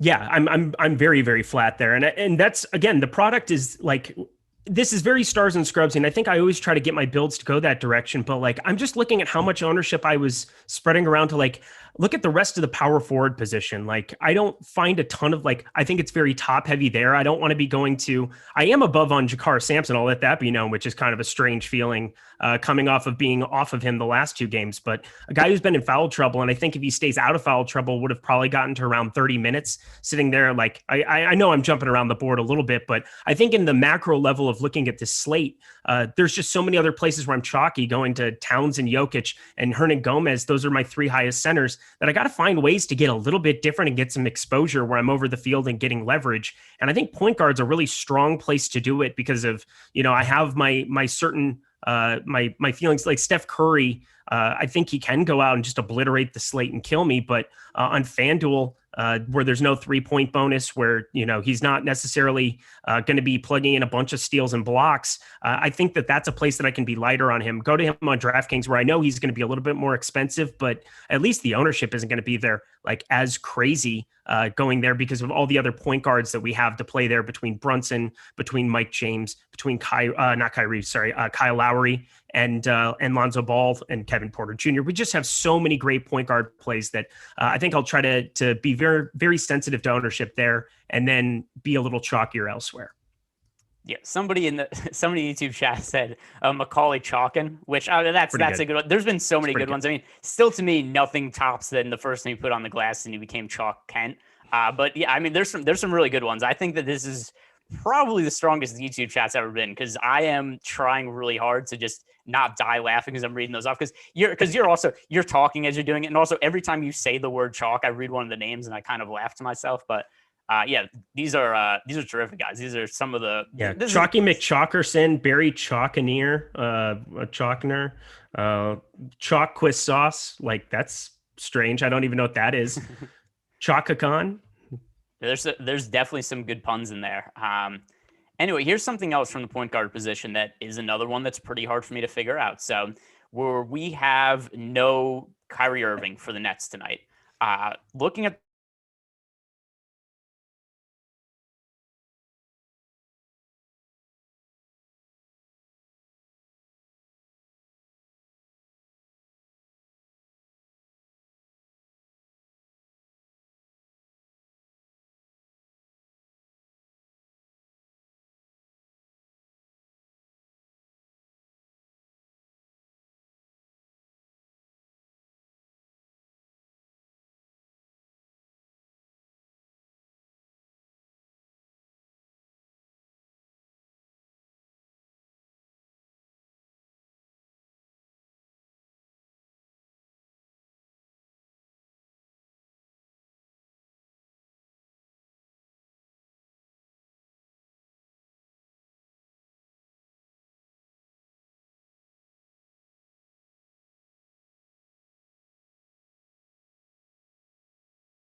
Ooh, what was that?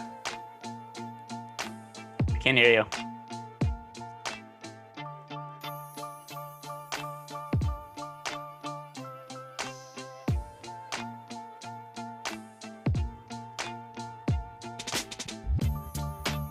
All right, cool. I mean, boy, somebody hacked the Zoom. Good stuff.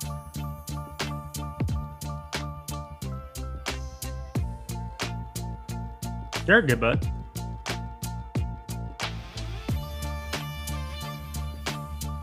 And same YouTube link and everything? Okay. I just wasn't sure if there's anything else that we needed to do.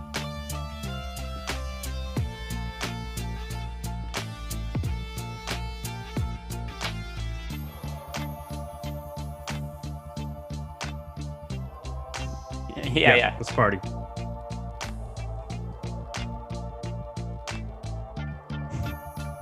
All right, so we did another countdown. We're not gonna. It's not really a reset. Who knows? Apparently, our Zoom just got hacked. Somebody came in. This wasn't like one of those corporate situations where all of a sudden there was like penises on the screen or anything like that. It was none of that. Just the usual stuff we see from Jordan behind the scenes. But yeah, Eric, we are back. Apparently, Zoom had enough of our chalk talk and just crapped out on us. So that ate up some time. But let's just get right back to what we were talking about before, which was, I believe, the Nets point guard situation. So. No Kyrie Irving. I'm not even sure exactly when my mic cut off because all of a sudden I was looking at it and I was talking. I was like, oh, I'm talking to nobody right now. There's nothing in front of me. It just says meeting has ended on my screen. But anyway, so the Nets point guard situation. We have no Kyrie Irving in the mix. Mike James, who was recently signed to a 10-day contract and then had his contract up for the signed for the rest of the season. He has played very well as of late. He looked really good last game. So no Kyrie Irving because of the groin injury. What do you think happens to the point guard minutes between Mike James and Tyler Johnson? I mean, I really don't know. I have absolutely no idea, which kind of makes me want to be a little bit lighter on both. Mike James has been the better fantasy point per minute producer in his career. And I think that kind of makes me lean on the fact that, yeah, I can be up there closer to the field, but I don't really want to do that. I think that there's better point guard plays that we got to be spending some money some places. And I think that he makes for a solid spend down for sure. But Tyler Johnson, definitely just not a ton of interest for me. I'm definitely well below the field there as well. We talked about how I'm a little bit flatter sitting in that mid range, not really going up or down. So I'm going to be lighter on both of them than the field, but I think Mike James definitely would be the priority. Where are you on that? All right. So first, I'm going to refresh the ownership here, and let's see what we have for the ownership on DraftKings and Fanduel for Mike James. Uber chalk play.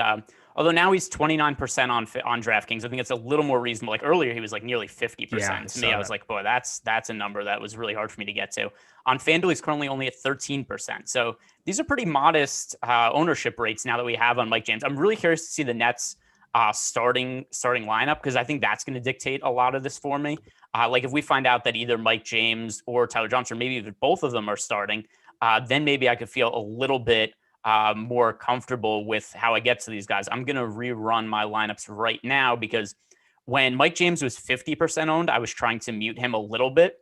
But I'm fine with getting to him now that he's down at 30% ownership on DraftKings. I think at nearly min price, that makes him a better value play than when he was nearly 50% owned. So I don't mind getting to him now. I'm going to be underweight to the field on Tyler Johnson, though. Right now, my priority is to get to Mike James over Tyler Johnson. But once again, I'm curious to see what the starting lineup is going to look like. So for you on FanDuel, now knowing that Mike James is only 13% as opposed to being some super chalk play, does that change your outlook on him at all? Yeah, it does. I was looking over on DraftKings where he was on our last run around 39, 40%, now coming down 10%. That's a big deal. Like being sensitive again to some of this ownership as it's starting to stabilize, and it should stay pretty close to this before lock because we're not waiting on any drastic news. We're waiting on some starting lineups, as you said, and that's going to matter. But for the most part, what you see is what you get, and that kind of makes it a little bit easier to stomach going over the field. I would much rather play him. I'd much rather play Mike James than Tyler Johnson, regardless of them starting or not. The $400 is kind of negligible because I think you basically have to be targeting ceilings, and I just don't see Tyler Johnson really having it, especially over on FanDuel.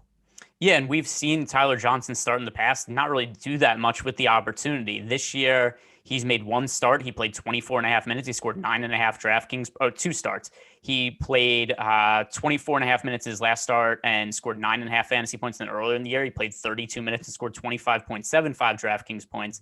So I agree with you. I don't see Tyler Johnson as being the highest upside guy in the world. Certainly if he starts, and I'm going to expect him to play over 30 minutes, he wouldn't be an outright fade for me in that situation, except he's somebody who I'd likely end up being underweight to the field on. Whereas Mike James so far this year, we've seen him play 16 minutes per game, averaging right around 16 fantasy points. And the last time we saw him in the NBA was all the way back in 2017, 2018, before he went to go play overseas. I believe it was in China where he just tore it up. But last time we saw him play, this was, 3-4 years ago now, but he averaged 19.3 DraftKings points per game in 19.1 minutes. And he had a 29% usage rate when he was on the court. So when we look at the Nets team, there's a lot of usage to fill with no Kyrie Irving, with no James Harden. And when he's on the court, I'm pretty sure that Mike James is going to shoot. So to me, he's a really strong cash play, certainly on DraftKings.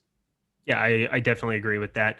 The guy that I guess not to move right along to shooting guard, but Landry Shamet, what are your feelings on him today? Because I'm definitely below the field on him as well. I feel like he kind of goes in the same bucket as Tyler Johnson, low fantasy point per minute guy, 0.71. I was thinking I kind of needed to maybe spend down at a shooting guard spot over on DraftKings today, but as I'm going through it, I don't really see a need to have to prioritize him at 4,100 when we have Kent Bazemore for 200 less, who's 0.87 fantasy points per minute in a great game environment. What are kind of your thoughts on Shamet? Yeah, I have barely any exposure to Scherer right now. Talk about here. We could join together on this. Here's a chalk play that neither Eric or I really like all that much. So Landry Shamet. By the way, there's something about that makes me really excited now when I'm on a show with you. We can talk about being underweight to chalk. It's kind of like, hey, look at us bucking the trend. Yeah, I was gonna say he's changed his ways. Yeah. But I mean, we've seen Shamet start a lot this year, and he's playing 32 minutes per game as a starter and scoring 19 DraftKings points. So I understand there's usage up for grabs, but he only has a 15.1% usage rate as a starter overall for the year, even when he's playing, off the bench in a lot of the games where there's more usage available, 17.4% usage rate. So this isn't a guy who takes a whole lot of shots or is really anybody who's looking to create his own offense, right? Like, he's very reliant on having somebody like a Kyrie Irving or James Harden set up his shots for him. It's not like he's going to take control of the game by himself. And he started the last 5 games. He had one good game against the Pelicans that kind of kept him in the starting lineup. But since then, against the Raptors, 36 minutes, 17 DraftKings points. Against the Celtics, 31 minutes, 17 DraftKings points. Against the Suns, 29 minutes, 12 fantasy points. Then 33 minutes and 23 fantasy points against the Raptors. He's not a great fantasy producer. There's a whole bunch of value on the slate, so I'm going to be looking to save money elsewhere. He's a very similar play to me as Tyler Johnson is. He's a little bit more expensive. There's probably a little bit more security in his playing time, but I don't think the upside's all that much different. So Shamet's not somebody I'm on for this slate. Good. Yeah, he's had 3 double-digit 3-point attempt games in his last 7. I think that's the one appealing thing, along with the minutes that should be there, but there's just better value, I feel like, and so I don't want to prioritize him in any meaningful way.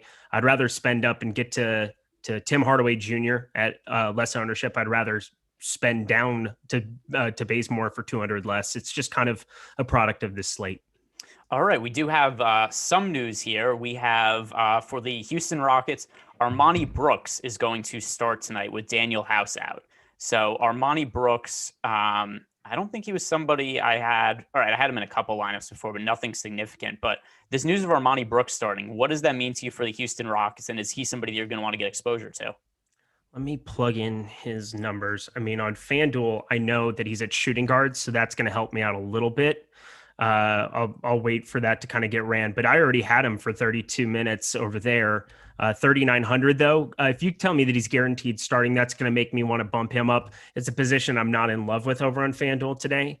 Let's take a look over on DraftKings. I'm assuming he's just at the point guard position there. Yeah, he is. Cool. I don't know, just such a bad fantasy point per minute producer. 4,700, just super inflated. That's not going to change much for me on DK. So here's the one thing, if I had to make a case for him, and he's going to he's not like an outright fade for me, but not a priority play either. The Rockets are massive underdogs today to the Milwaukee Bucks, and Armoni Brooks is going to start the game. So he's going to obviously get minutes from that sense. If this game's a blowout, I still expect Armoni Brooks to play garbage time. So I think that even you can make a case that if this game is one-sided, it's the best possible case for Armoni Brooks, because then you're going to get him playing probably most of the fourth quarter against just garbage time players. So in a game where the Bucks are favored by 13.5 points right now, I think that Armani Brooks, for the potential of garbage time, is actually worth a little bit of exposure too. That's at least how I'm looking at it. So he's going to be a small play for me. And then I'm curious to see what his ownership is at, because earlier he was projecting for basically no ownership. 11%. Yeah, he was under 1% FanDuel, over in DK. But Draftkings, he was projecting for 0.8%. So if he's going to stay somewhere in the neighborhood of like 0.8, obviously, but even if he's like 2-3%, then he's somebody I'm going to want to get exposure to just based on that really low ownership. And here we do have a super chat from Just a Kid from Akron. He's asking Frank Jackson or Mike James on DraftKings.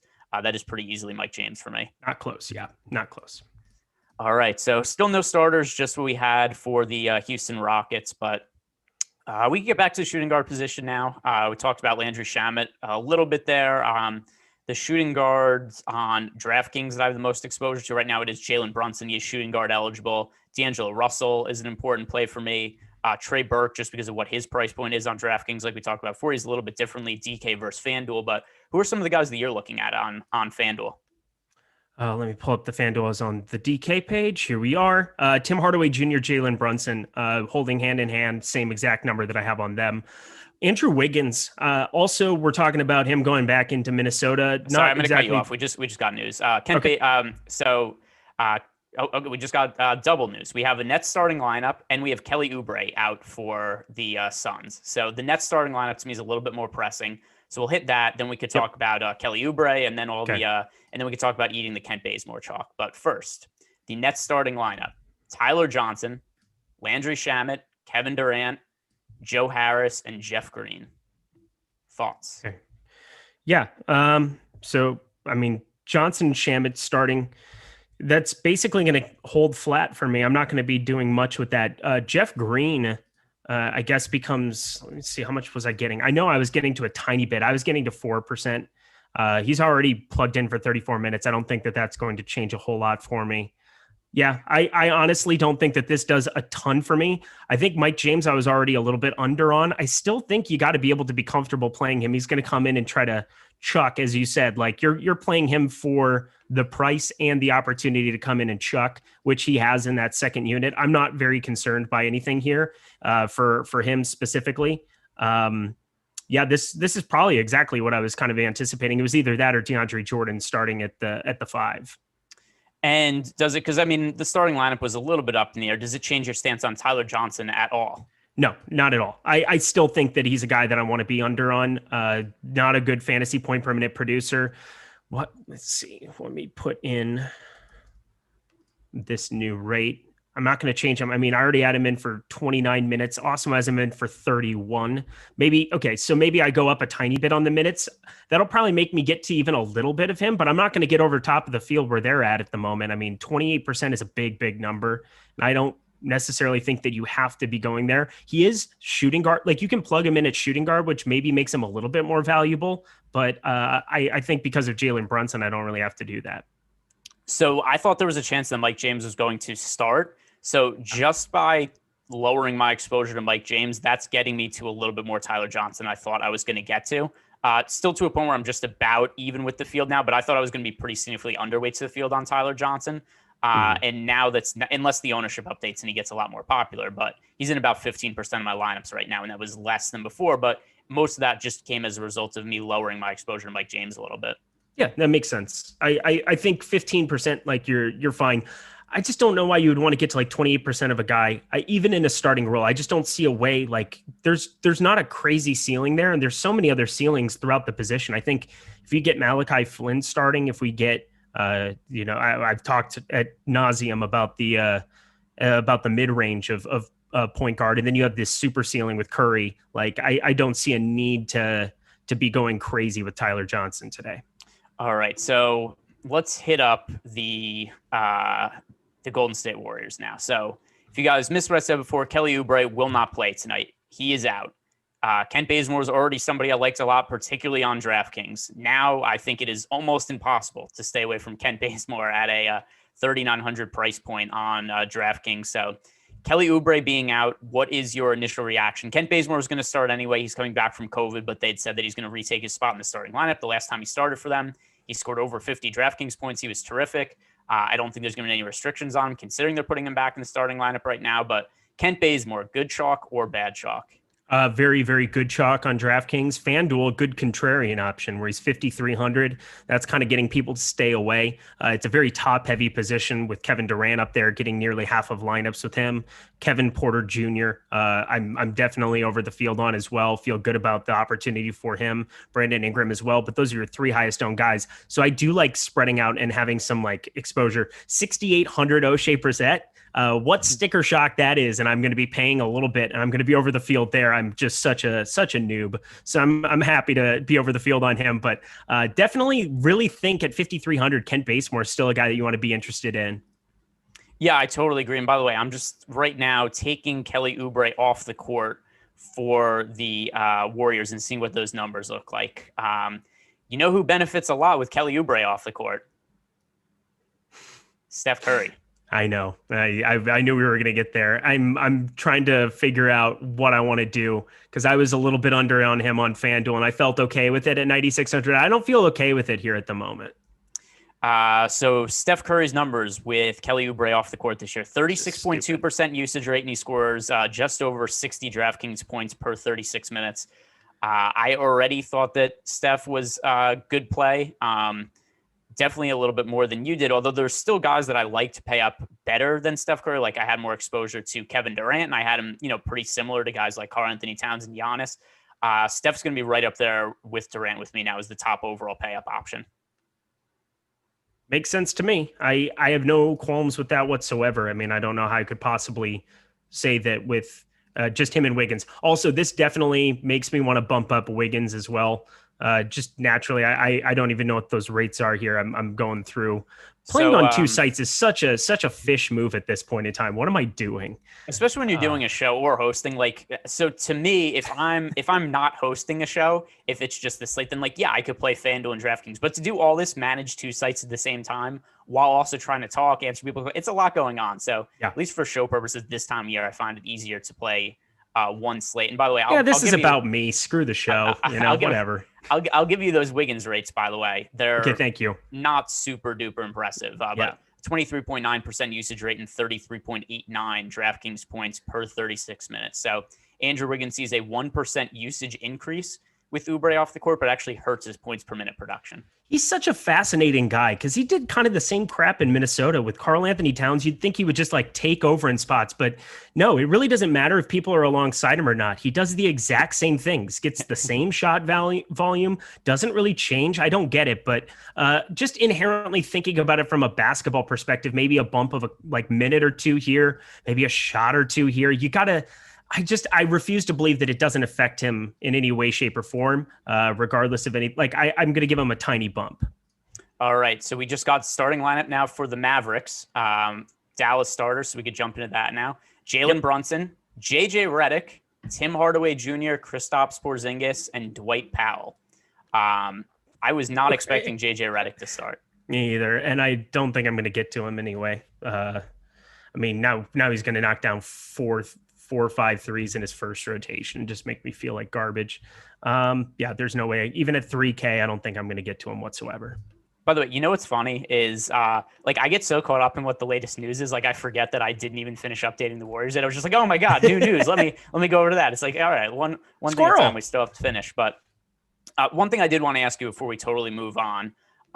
So before you said you weren't interested in Steph Curry, and we both agreed that he's getting a bump here, obviously, but are you going to be getting to Steph Curry a lot now or still not so much? No, I'm gonna be closer to the field now. I just updated everything. I'm getting to 41% now over on DraftKings. Let's see, where is he coming in ownership wise? Because I'm assuming he's got to go up a little bit here from the numbers we had, 30. So I'm over the field. Yeah, I'm now over the field on Steph Curry on DraftKings. Updating that. I mean, the usage was already low 30s. He's just got to be the guy to go out there and win a game. I think also Oubre getting off the floor, not that they played phenomenally well last time out, probably the worst half of basketball I've ever witnessed in my life against Dallas, but such a good game environment. And Steph Curry is going to get free reign to do whatever he wants every time he's on a floor for this team. If he gets it going, it could be 60, 70 point land. All right. So now we got all thoughts on the Warriors situation. Now we can go over to Dallas because in case you guys didn't hear me before, I'll also mention we have the Pistons starting up here. Hayes, Josh Jackson, Sadiq Bey, Doumbouya starting at power forward, and then Isaiah Stewart. So we hit it on that in a second, but right now Dallas a little more important. Jalen Brunson now. I don't care what his ownership is, super high priority play for me. Like unless he becomes like 80% owned, I am going to be overweight to the field on Jalen Brunson. Then, like I said, JJ Redick, Tim Hardaway Jr., Kristaps Porzingis, and Dwight Powell. So Jalen Brunson is my highest exposed player right now, and that is not going to change. Nope, same here. Kevin Durant. Kevin Durant probably 2 on DraftKings, 8,500. What are you doing? Like, come on. Yeah, he's a no-brainer play. But I mean, there's a lot of guys to pay up for. Right. Like, I mean, there's Steph Curry, there's Giannis, there's Towns, there's Jokic. So I have other guys I could pay up for. Like, there's no comparable value play to Jalen Brunson, in my opinion. None. I have near 100%. So I'm right there with you. All right. And then, I had talked a little bit about Trey Burke before as a potential pivot play, but now that JJ Redick is starting, like, I'm just assuming, right, he's going to be getting minutes. So that's somebody who I didn't expect to play a significant amount of minutes for. That's going to hurt Trey Burke for me.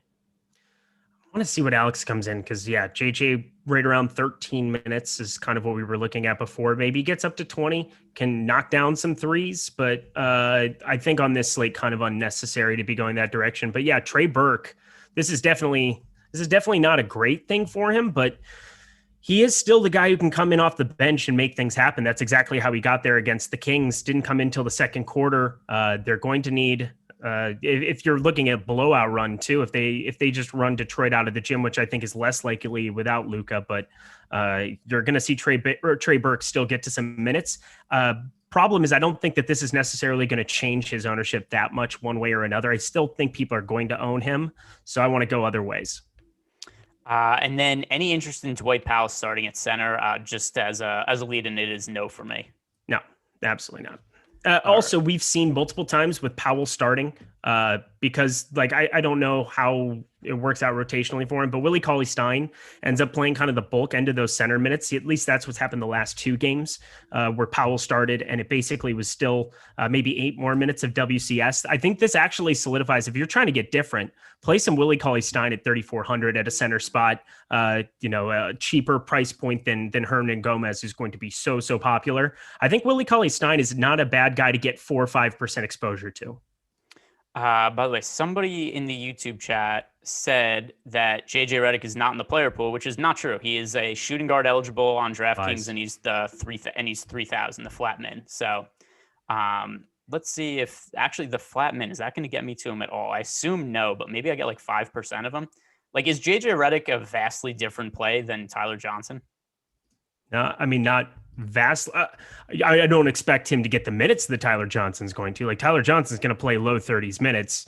I don't expect anything remotely close to that. Otherwise, I would have interest in JJ Redick. I've got him in for 18. We haven't gotten an update here yet from our guys, but I feel pretty comfortable that I'm still not going to be getting to a ton of either one of them. I have 10% JJ Redick in the Really? run I just did. So something else also. I had some exposure to Josh Richardson before. With Josh Richardson coming off the bench now, no reason to roster him at all at this point. But yeah, JJ Redick at the flat min. I mean, I don't mind getting to some of them as a pivot off of like Tyler Johnson or Mike James, because I don't feel great about Mike James's minutes either. And like 10%. It's not like I'm massively invested in JJ Redick, but I'm assuming he's gonna have no ownership. And as long as that's the case, I don't mind getting to him a little bit. If we find out that he's going to be, like 15, 20% owned, then I'll just roll him back a little bit. Yeah, I think that's fair. I kind of knee-jerk reaction that a little bit. He is the flat man on both sites. There's always viability to somebody starting that could see a little increased run. There's really no precedence we have for him starting. It's been a hot second since we had JJ Redick starting on any basketball team, let alone a new one. So I think there is some viability where if he were to get to 22, 24 minutes, knock down some threes, just not going to be somebody who contributes in other ways. Just that's the problem. So here's an interesting question. We just got a super chat from Zach Anderson who's saying, for DK Cash, Mike James or Tyler Johnson? Honestly, given the ownership of both of them right now, to me, the answer is both. Mike James is projected for 30% ownership. Now that Tyler Johnson is starting, he's projected for 25% ownership on DraftKings. They're both going to be very, very popular in cash games. I say roster both of them in cash. Okay, but you only have, so think about it this way. You got Jalen Brunson. He's taking one of your spots, no question. I think Steph Curry, it really comes down to how do you prioritize those top end guys? Like if you're going to prioritize Steph Curry, you only have 4 guard spots. So that's the major issue that I have with it, where I'm thinking about it. Like I'm not playing cash games, so I can get a smattering of whomever and not really worry too much about it. But Jalen Brunson is absolutely taking one of your guard spots. Would you prioritize Mike James, Tyler Johnson, Steph Curry? Would you play all 4 of them? Is that kind of what you would be thinking? And then trying to lump it together that way? Yeah, I mean, they are, let's see. They are 4 of the 7 most owned players right now on DraftKings. Okay. Like, honestly, I don't just want to give out what the optimal cash lineup would be, but if you just look at the ownership projections right now, it's not hard to eyeball and figure out what there's a very optimal lineup, at least a very optimal core for cash games. Based on very popular players that all make sense. And it's starting with the guys, Tyler Johnson's ownership end up. You put those guys into cash game get together, and then you just pair the other guys. It is, to me, it comes together pretty easily. So yes, Bazemore, Durant, done. Yeah, I would play all 4 of those guys in cash games. Arcathelza right here. Greg Man, your sleep on JJ at the minimum. He will shoot. Who else besides Porzingis? No Dennis Smith Jr. I think that's what he's saying. No Luka, Burke coming off the bench. I just said I'm rostering 10% of JJ Redick. So like, I don't know. Like, Come at me. I'm the guy. And JJ Redick was like my favorite basketball player when I was in high school, because I was like, that was basically how I played high school basketball. It's just I ran around and shot threes and didn't play a ton of defense. Yeah.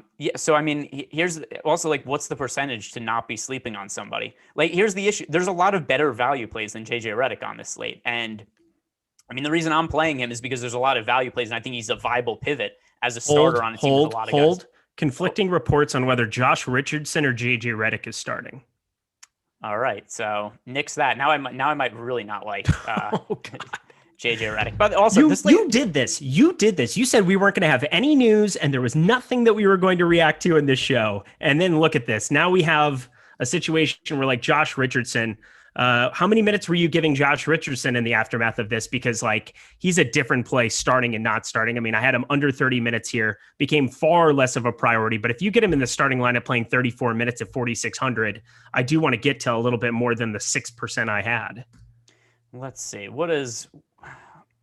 This is so dumb. We can't just get like, you can't just Mavs start Brunson, Richardson, Hardaway Jr., Porzingis, Powell, no Redick.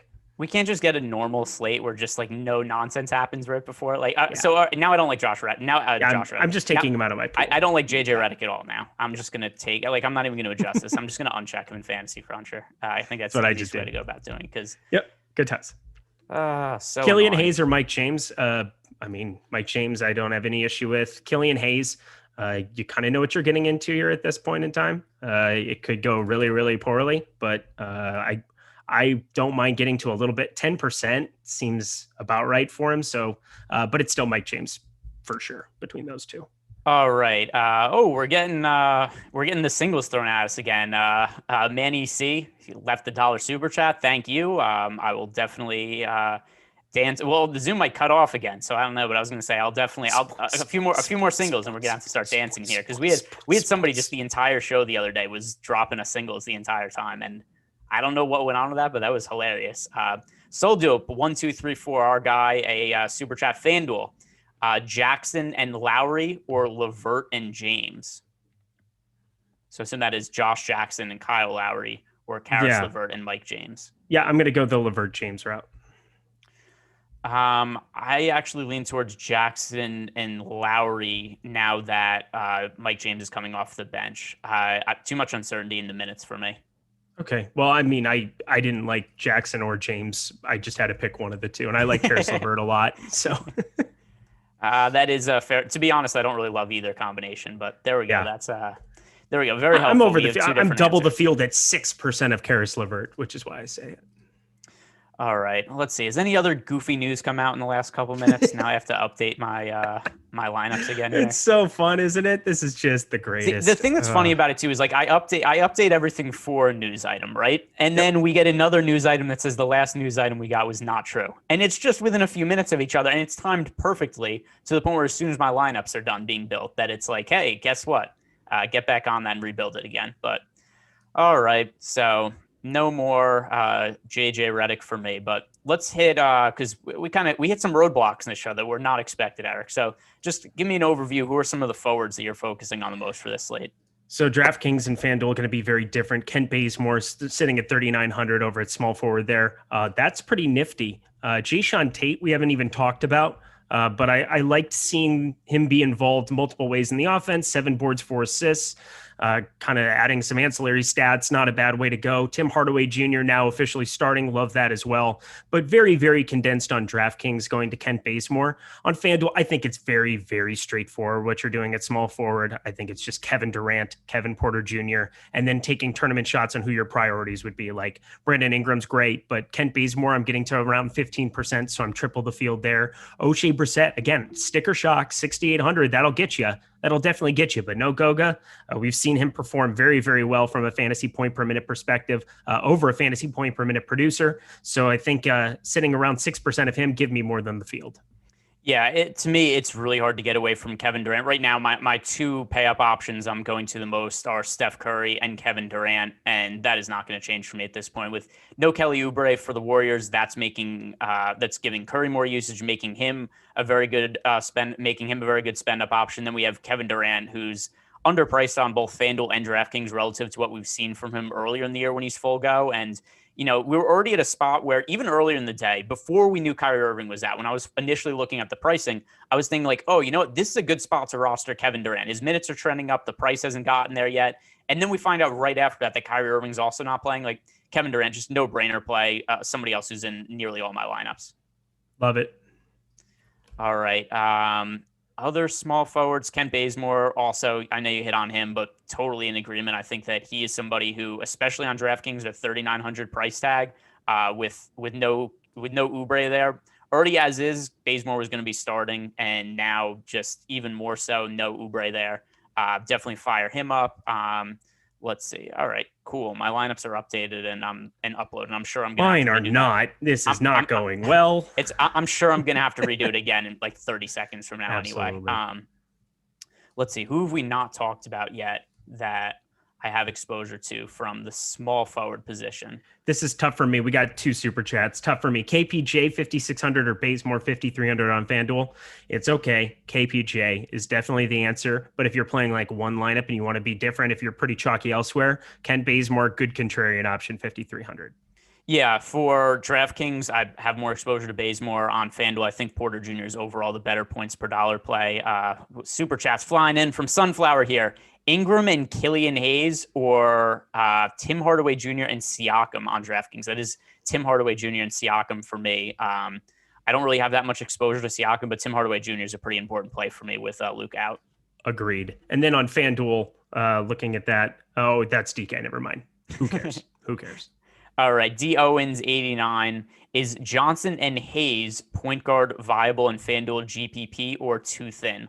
Like I said, I'm underweight to the field on Tyler Johnson for this slate. I don't think he's a bad play. He's in my player pool, but I just don't have as much exposure to him as the field does. And Killian Hayes, it's really hard for me to suss out those Detroit backcourt minutes at this point. Now that they do have Killian Hayes in there, except there's still, Frank Jackson's going to get minutes. Saban Lee, I think, is going to get some minutes off the bench. Even with all these guys that are out, we have Hamidou Diallo. He's active today. So I didn't get to Killian Hayes. Did you get Hayes exposure? I had like 4%, I believe. He was 10 coming in at around 10 on DK. I just wanted to make sure I kind of manually just plugged in less than half of that. All right, our guy Malukar, he's also left us $1 super chat. Somebody else looking for us to dance for them. But all right. All right, that's going to cover pretty much all the small forward exposure I have. Power forward, quicker overview, the guys I have the most exposure to.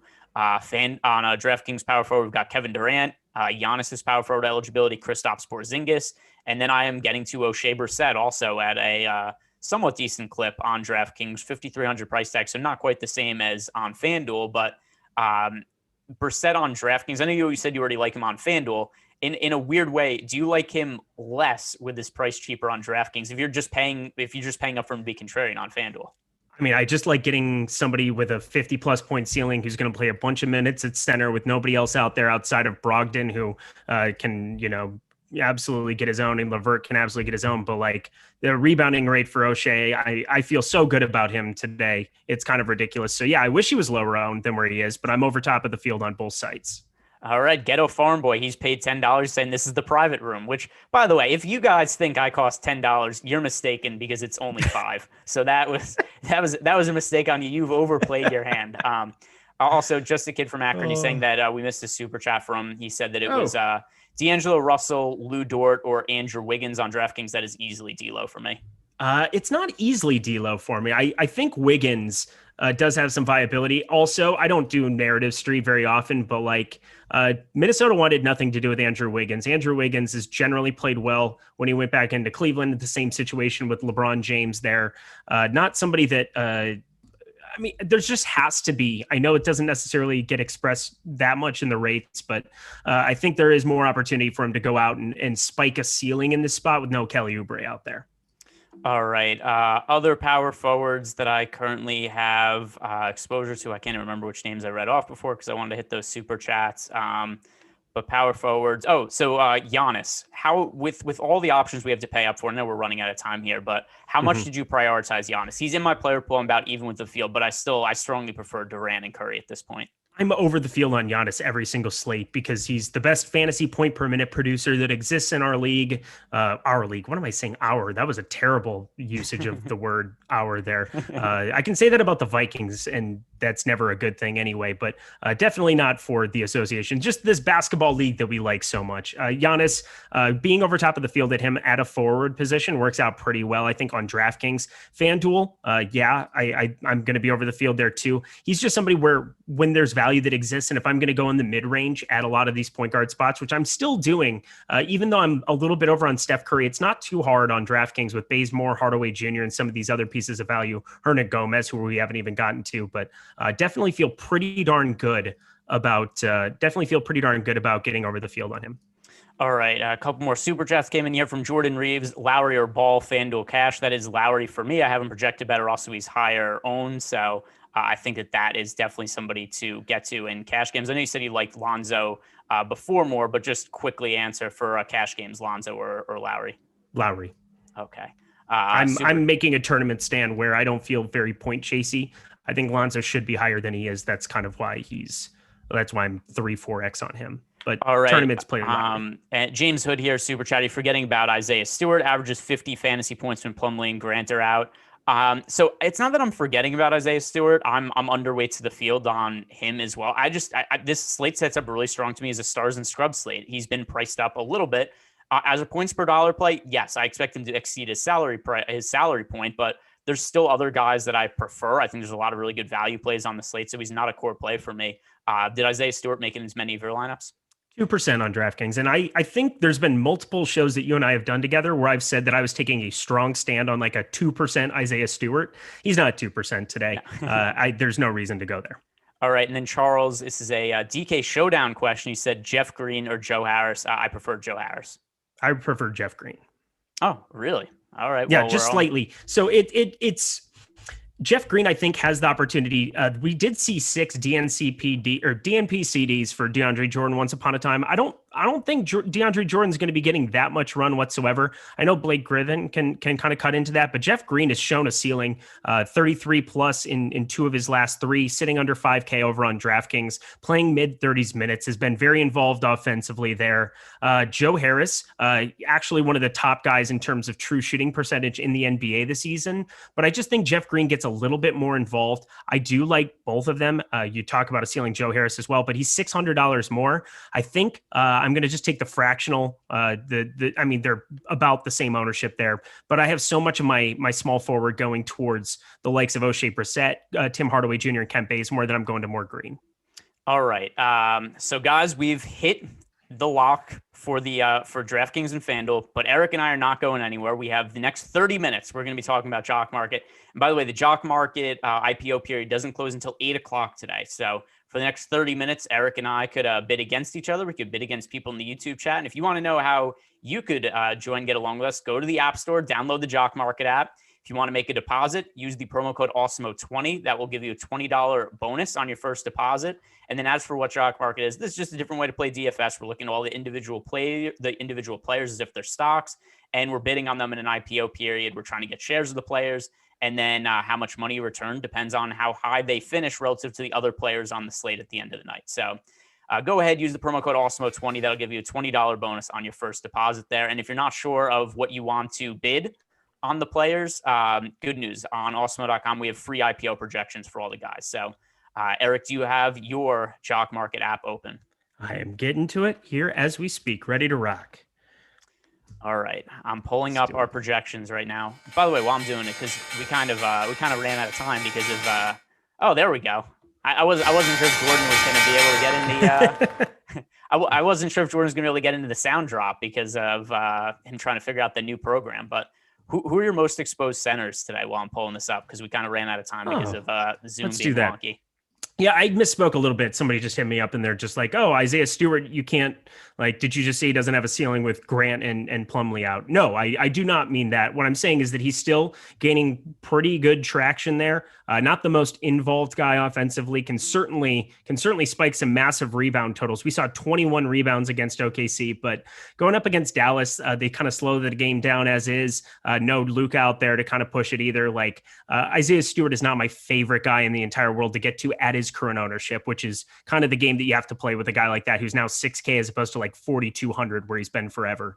But Hernan Gomez, O'Shea Brissett, where you can play him at power forward and center over on DraftKings, Giannis Antetokounmpo, Nikola Jokic and Towns. I'm both a little bit over the field over on DraftKings. Over on FanDuel, I only have 3 centers in my pool: Hernan Gomez, Towns, Jokic. Hernan Gomez the highest out of the 3. All right. Let's see. I've got the projections up. So which player for tonight's games do you think has the highest projection for us on the Jock Market? It's got to be Giannis, right? It is. Let's see. Pulling it up. Computer's still loading. Yep. We've got Giannis projected for a $15.90 fair IPO price, although not that much higher than some of the guys behind him. We've got Nikola Jokic, $14.90. Steph Curry, $14.60. So let's walk through some of these Warriors guys. Let's do it. Let's start with the Warriors guys. There's a lot of chalk here with Kelly Oubre ruled out. So Kent Bazemore, this is going to be the first guy I place a bid on. I'm already pretty invested in him on DraftKings, so I might as well get in on him on the Jock Market also. The fair IPO price for Kent Bazemore, $2.20. I'm actually going to be willing to get a little bit above that, though. Agreed. Let's do this. Yeah, I think that there's a lot of really good options down here on the cheap. And obviously we did get quite a bit of news to change things up. There's only 4 games on the Jock Market tonight. We don't have to worry about any of these earlier games. Thank God I don't even have to think about the Dallas Mavericks and what to do with them on Jock Market today. So we've been saved from ourselves there. But yeah, the Warriors are definitely going to be a priority to try to get to some of these ceilings. I think even looking at Wiggins, who's got a fair IPO of 470, I'd be willing to go over that too. Have you placed any bids on guys yet? Oh, yeah. And Kent Bazemore right off the bat. You had such a good idea that I thought I would follow suit. Let's see who's winning that bid right now. Well, I've got 10 shares of him, so I'm assuming me. Maybe we both do, because they do have multiple shares that you can have broken up by multiple people. So we can both have our Kent Bazemore and share. Yeah, I'm winning 8 shares of Kent Bazemore right now. So look at us. Are we going to be rooting for the same thing? That would be fun. And by the way, it's chalk play on DraftKings tonight also. So I don't know. Does that count as chalk? Like there's no real chalk on Jock Market, but can we say we're rooting for the chalk anyway? Absolutely. Chalk Master Flex. I have all say. I'm basically the chalk minister. So I'm letting it be known that yes, you can. All right. Let's see. Who are some other guys that look appealing on the high end?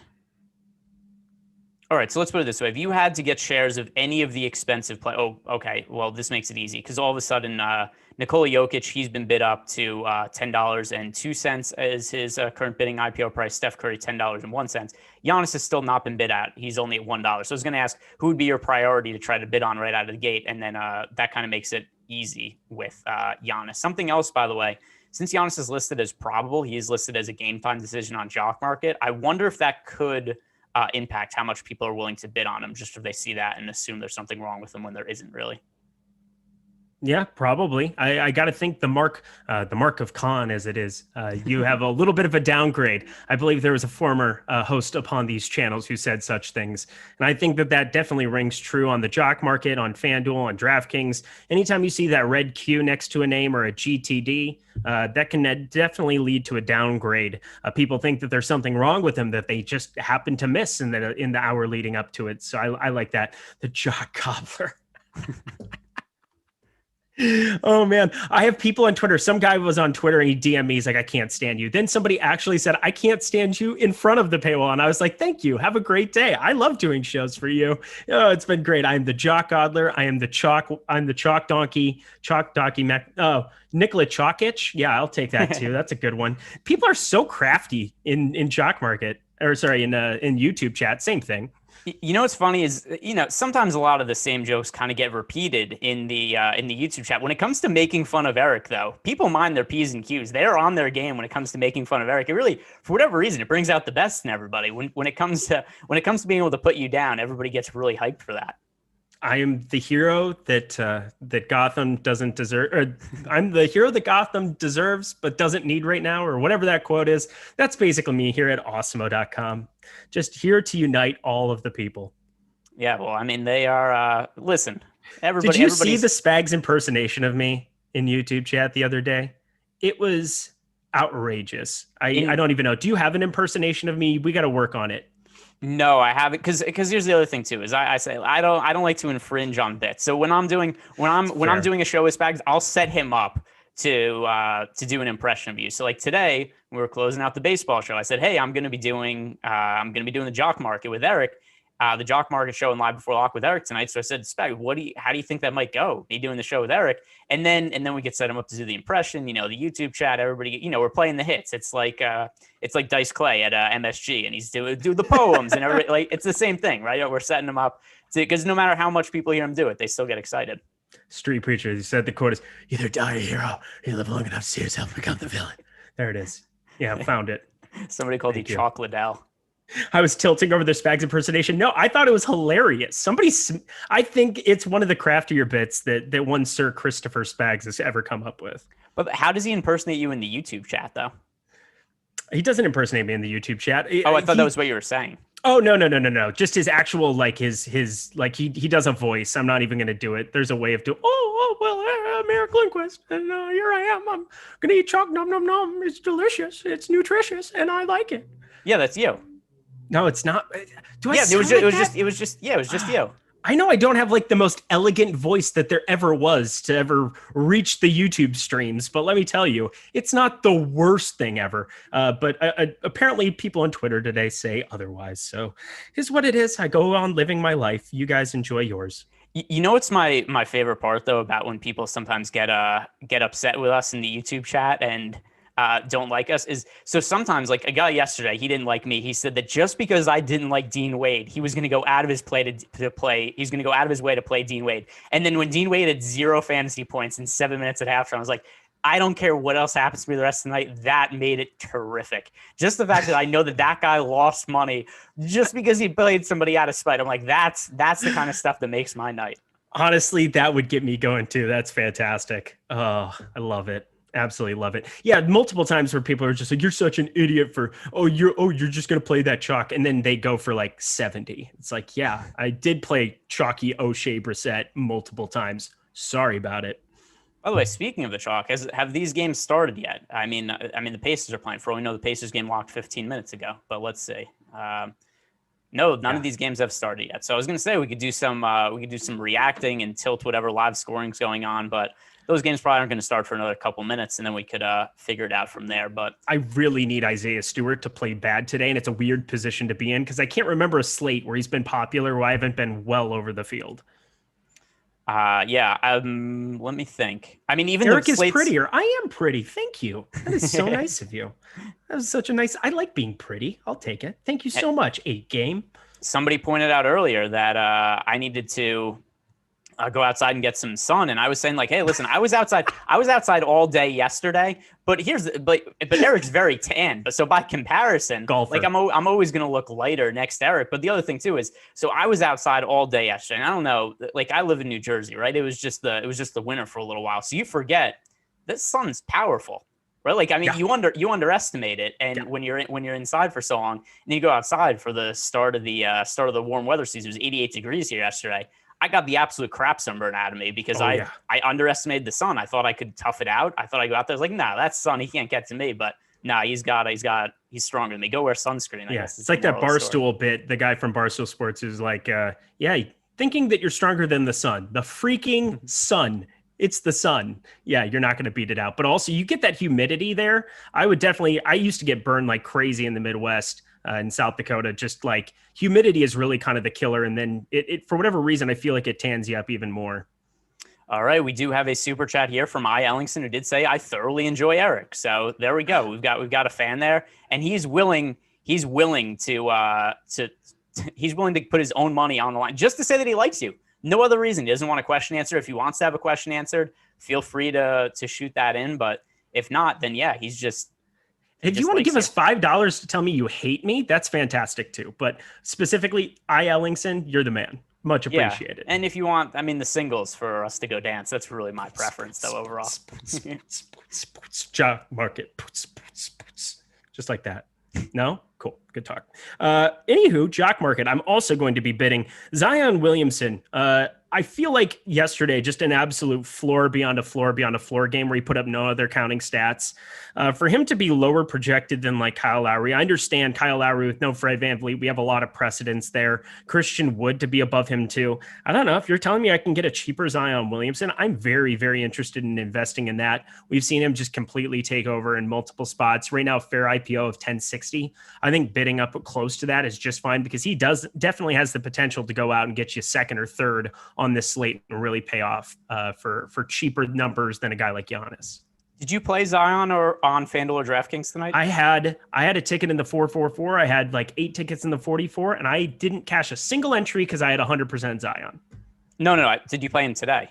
Oh yeah, I played some Zion. Yeah, okay. he was kind of a contrarian dude. I'm always over the field on Zion. I feel like he's been Rinpack a nice boy. One of the big stands I made in a couple of the season long leagues that I'm in, I just drafted a ton of Brandon Ingram and Zion pretty much everywhere. Getting Ingram out there for a little while killed me in a couple leagues, but just a team that I was very, very high on. I thought that they weren't going to play any defense and run a lot. And it was weird because they started the first month of the season like being pretty stout defensively. That's disappeared like crazy. All right. Oh, this is so from Caleb McLean. He's asking Anne Hathaway or Roseanne Barr, captain. All right. So what's your interest here, right? I mean, to me, that's Anne Hathaway. That's just kind of my own personal preference for numerous reasons. But I mean, I thought Roseanne's like early stand-up was relatively funny, but I mean, I'm not big on her these days. But Roseanne or Anne Hathaway, which way are you going, Eric? Oh, it's got to be Anne Hathaway. Just not the Les Miserables Anne Hathaway, because that was sad. That was very sad. She won an Oscar for like 10 minutes of acting. It was pretty absurd. But yeah, big fan. Otherwise, she's a very she's probably a properly rated actress, but I really like her. Yeah, I don't know how she's rated. Jeff Green 8.1 leading the slate, just throwing it out there. Oh wow. By the way, I had just totally forgot that I hadn't finished setting my baseball lineups, and I've been doing that while we're talking right here. But yeah, I almost, because it was a 7:20 start for baseball slate, and I was thinking like before when I was getting ready, it's like, oh, you know what, I could just update that at some point later on during the show, and then just totally forgot that no, I actually can't, because we're going the 30 minutes afterwards. You still have 5 minutes. You're good. Yeah. No, I'm good. Yeah, you're good. I already ran it, and I'm just uploading them in right now. I had all the information I needed in terms of like what percentage of stacks I wanted for each team. I already had that set to go, so I just needed to run it again with the most recent lineups. We're good. Yeah. Are you winning any bids on Jock Market right now? Oh, I still have my not Jalen Brunson. I still have my Kent Bazemore shares. They're basically the same person here. Super chalky play. Yeah, no, definitely Kent Bazemore. I've got my 10 shares of him here. I don't know if that's going to change here. I think we're going to get pretty well. No, it locks in 45 minutes. I just forgot that. That's the sad part about this, is that it'll start to get a little crazier as we get closer to 5 p.m. out here on the West Coast, 8 o'clock on the East Coast. All right. I am not winning my bids on Kent Bazemore anymore. I guess that's just you. You outbid me or somebody else got it. But I do have Giannis shares that I'm pretty happy with. Another single right here from Man EC. You know what that means? There we go. There it is. There we go. All right. That's as cool as Eric and I get. But I can't imagine that there would be anybody lamer to go if you had to pair together any two people to go out to like a strip club together.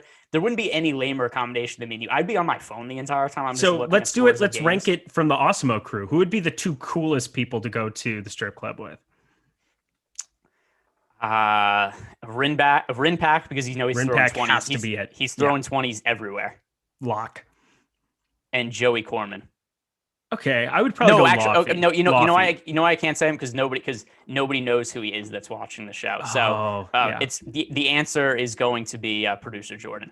Yeah. And I'm definitely dead last on the list because I would be like, let's go on over to the buffet and let's not belittle anyone here and let's all get along and be kind to each other. There it is. So Jordan shows up to work with a hickey a week ago. That right there already something in his favor. True. That end Saturday night. I have was it this Saturday? Or was it last Saturday? Where Jordan's texting me, he's like, bro, we need a FaceTime.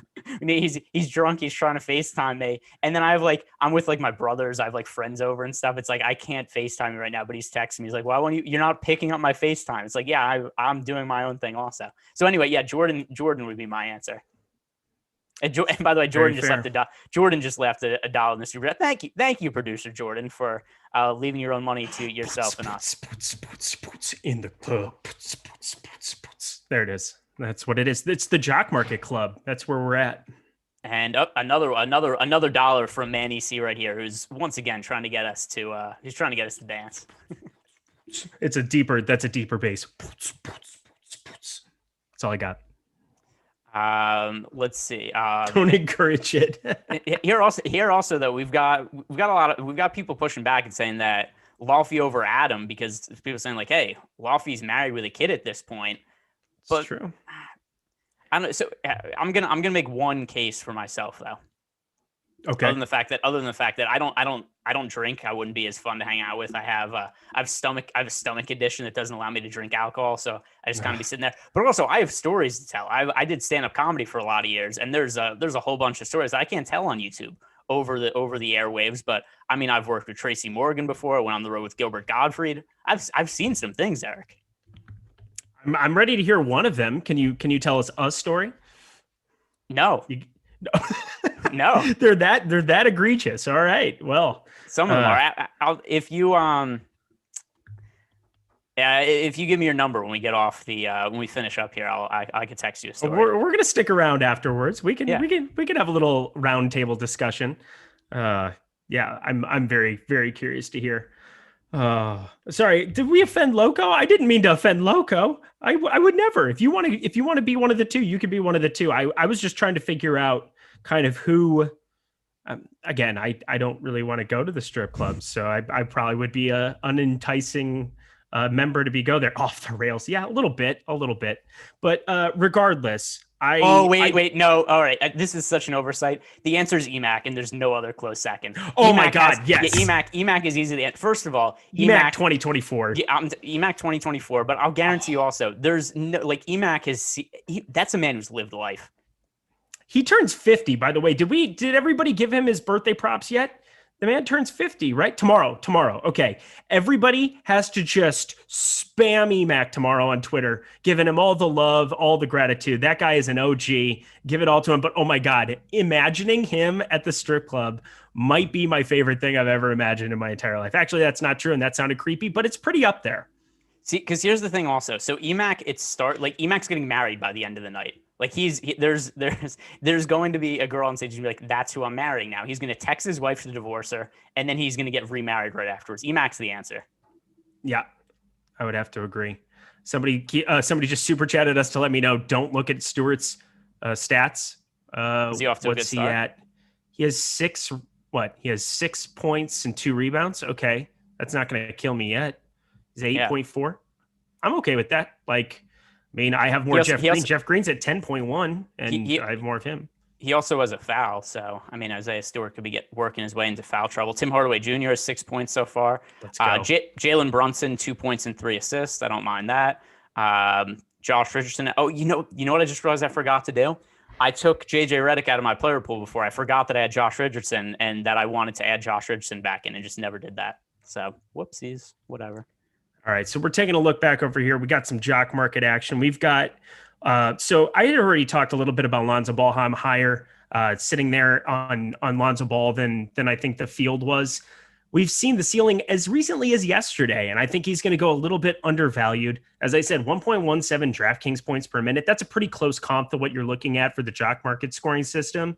And like you're getting that negative 0.5 for shot attempts, but like that's kind of a beautiful thing about Lonzo Ball too, is that he's not going to go out there and spike a 1 for 14 game or a 3 for 20 game. Like there's really no downside to him because he just accumulates so many stats elsewhere. So I think Lonzo Ball's a guy that I'm going to be going a little bit higher on the field. Is there anybody like in that mid-range, like maybe Kevin Porter Jr. too, who's right now projected as like the 18th player there, has a pretty low fair IPO price. Where else are you kind of looking at there?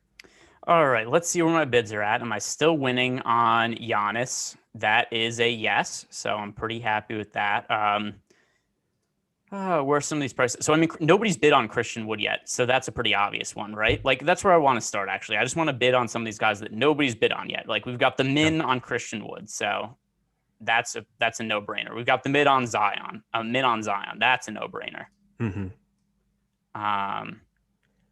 Let's see. Who else has not been bid on yet? Yeah, I mean, I'm happy to go way over the field on some of these guys here until it'll start picking up here leading up to the lock of it. But get those initial bids out there for sure, because you just kind of never know if people start getting like if they're playing a bunch of FanDuel DraftKings lineups, you just kind of never know what people are paying attention to leading up to lock. And it's longer having this hour before until the 5 o'clock. We usually have like a 4:30 game out here on the West Coast that we're kind of like prepping for and talking about, but we don't have that here at the moment. So once we go dark, there won't be that us recommending a play and them getting bid over the top of immediately. By the way, has there been any new? Oh, we just got news that came through. All right. So by the way, Michael Porter Jr., he is going to play tonight. He was probable, so no real surprise there. Kenrich Williams will not be in the Oklahoma City Thunder rotation tonight. Charlie Brown Jr. and Gabriel Deck. Okay. That's a thing. I don't think it's going to change anything for me. I wasn't getting to Kenrich Williams, and then I assumed that each of those guys are just going to play, like 10 minutes or something like that, just to get a look at them. That's kind of what I would hope, but I mean, like, that's just so weird to see. It's kind of jarring. Pull it up. I didn't even think, is Gabriel Deck even in the player pool?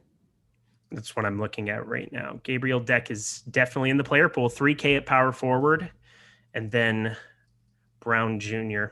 I literally did not think anything of this. I saw that he had gotten signed to 10-day, and that was kind of it. But it's saying it's going to have Kenrich Williams get his minutes replaced. I got to think that means like 20 minutes that you're splitting two ways between the two of them, and it doesn't really matter. Kenrich was playing 24 minutes 25. Last game, 20. Yeah. So, I mean, if they each play 12 minutes, whatever. Like, I don't think this materially helps like Lou Dort or Darius Baszler or Isaiah Roby or anything. Agreed. Definitely agreed. So no changes there, but I just thought it was kind of an interesting news item that came across for me. One thing I will mention though, just look at Charlie Brown Jr. has really cool hair in his DraftKings picture. Who? Charlie Brown Jr. Oh my gosh, let me see. He looks kind of like Josh Childress. Oh my gosh, he does. That's very specific. Yeah. Looks a lot like who's the other guy he kind of looks like a little bit? I mean, it's not Nick Young, but it's maybe that's the hair. That's a little Nick Young. There's a little Nick Young there. Ooh, that's specific. Kristaps Porzingis, bingo. Just hit a 3 there. And you love for Trey Burke over the Nets value DK GPP. Trey Burke just got in the game here. So letting that be known, if you're paying attention, keeping track at home. Now is when you start watching a little bit of that come through.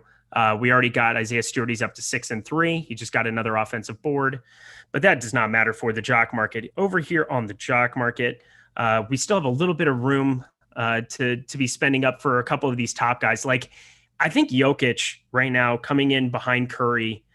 I mean, they're so close. I mean, is Curry kind of your priority spend up out of everybody up there? Well, I mean, it was Giannis just because nobody bid on him yet. So I'm winning bids on Giannis. Like, so for general DFS day, I have more exposure to Curry than Giannis, but right now Giannis is cheaper than Curry by a pretty significant amount on the Jock Market. He is, about 75% of what Curry's IPO price is at the moment. All right. O'Shea Brissett, 5 points, 3 boards, and a steal. My dude. God, I love that, man. I love Canada. Does everybody know how much I love Canada? I love Canada. Why Canada? Well, I guess you live close to it. No, it's because I had said something where Americans had way better basketball players than Canadians, which I don't know how you could possibly argue that. But apparently YouTube chat thought that meant that I hated Canada the other day. That is the way, though, that a lot of stuff works. Like, especially like basketball conversation, it's so one way or the other where it's like, oh, you think Jokic is MVP? That must mean you hate Joel Embiid. It's like, no, I think he's been the second best player in the NBA this year. There's nothing wrong with it. Or it's the other thing too, where it's like, do you have any love for this player? It's like, I don't know, I have 15%. Like there's an in between. Not everything is love or hate, but I do feel that's the extremes that a lot of people look at NBA DFS in, where it's like, oh, if you have less than 100% of this guy, you don't like him. If you don't have this guy, like it's everything's love or hate. But yeah, so I see what you mean. O'Shea Brissett just picked up his 3rd foul. As soon as I said that, he's up to 14. He just got his 3rd foul already. Well, see you at the second half. That'll be great. Whoa, Awesome. Jakar Sampson only has 1 foul in 6 minutes. It's got to be like a personal record. Yeah, I was gonna say they targeted O'Shea in this game. They just switched their target. I liked your tweet the other day. You crushed that, by the way. Jakar Sampson just the refs getting ready to officiate a game where he's chalk. He might as well start a game with 3 fouls. Like the way that he was going recently, just every game he just fouls immediately. He's actually kind of like it's been days where just every sudden like, oh, Jakar Sampson, when I roster him, it's not working out, and then he just kind of puts together like a few points in garbage time, and it's like, all right, whatever. Min price Jakar Sampson got to 20 fantasy points. I'll take it. But a lot of times, more often than not, it's looked like it was going to go really poorly, and then he kind of salvages it. But all right, 2 minutes left, guys. If you've not done so already, if you want to play on the Jock Market, download Jock Market app on the App Store. If you want to make a deposit, go use the promo code Awesemo20 to get you a $20 bonus on your first deposit there. And then also what Eric and I have been looking at for the IPO projections. If you go to Awesemo.com, we have free Jock Market projections. That'll just say what we think the fair IPO price is to bid on these players. So somebody like Giannis right now, we have a fair IPO projection for him at $15.90. Anything below that, we would look at as value. And currently, Giannis is getting bid at, let's see, I have shares of him under $10, $8.96. Yeah. Like what a steal that would be. Oh, that's what I have right now. I'm going to get outbid on it sooner rather than later. But anyway, that's how it works. And also, if you're not sure, like, hey, where do I bid on these players? We have it for free on the site. So easy enough to go find that out. But before we close here, is there any player that you're still winning bids on? I'm still winning on Giannis. Winning on Kevin Porter Jr. So I'm assuming that's going to change here as well, leading up to it. I mean, right now I'm getting a ton of shares for $2. That's going to change, I'm assuming, but definitely looking for Kevin Porter Jr. to bounce back tonight. All right, that is going to take us to, well, it's not locked because Jock Market, the IPO period doesn't actually close for 30 minutes, but that's the end of our time slot where we talk about Jock Market for 30 minutes. So if you guys want to go bid, you still have 30 minutes to go do so. Maybe try to get in on Giannis and outbid me. I'll probably bid on some other players before the night ends. But Eric, any closing thoughts before we say goodnight? Oh, this was a blast. Definitely check out Jock Market. It's a good place. We're always looking for ways to build bankroll, always looking for ways to kind of spread out our DFS exposure. And the best way to do that is to join some of these other sites. There's definitely an edge to be had over here. So definitely take a look at that, and good luck tonight. All right, guys. And also subscribe to the YouTube channel. We do have coming up later on today the MMA strategy show.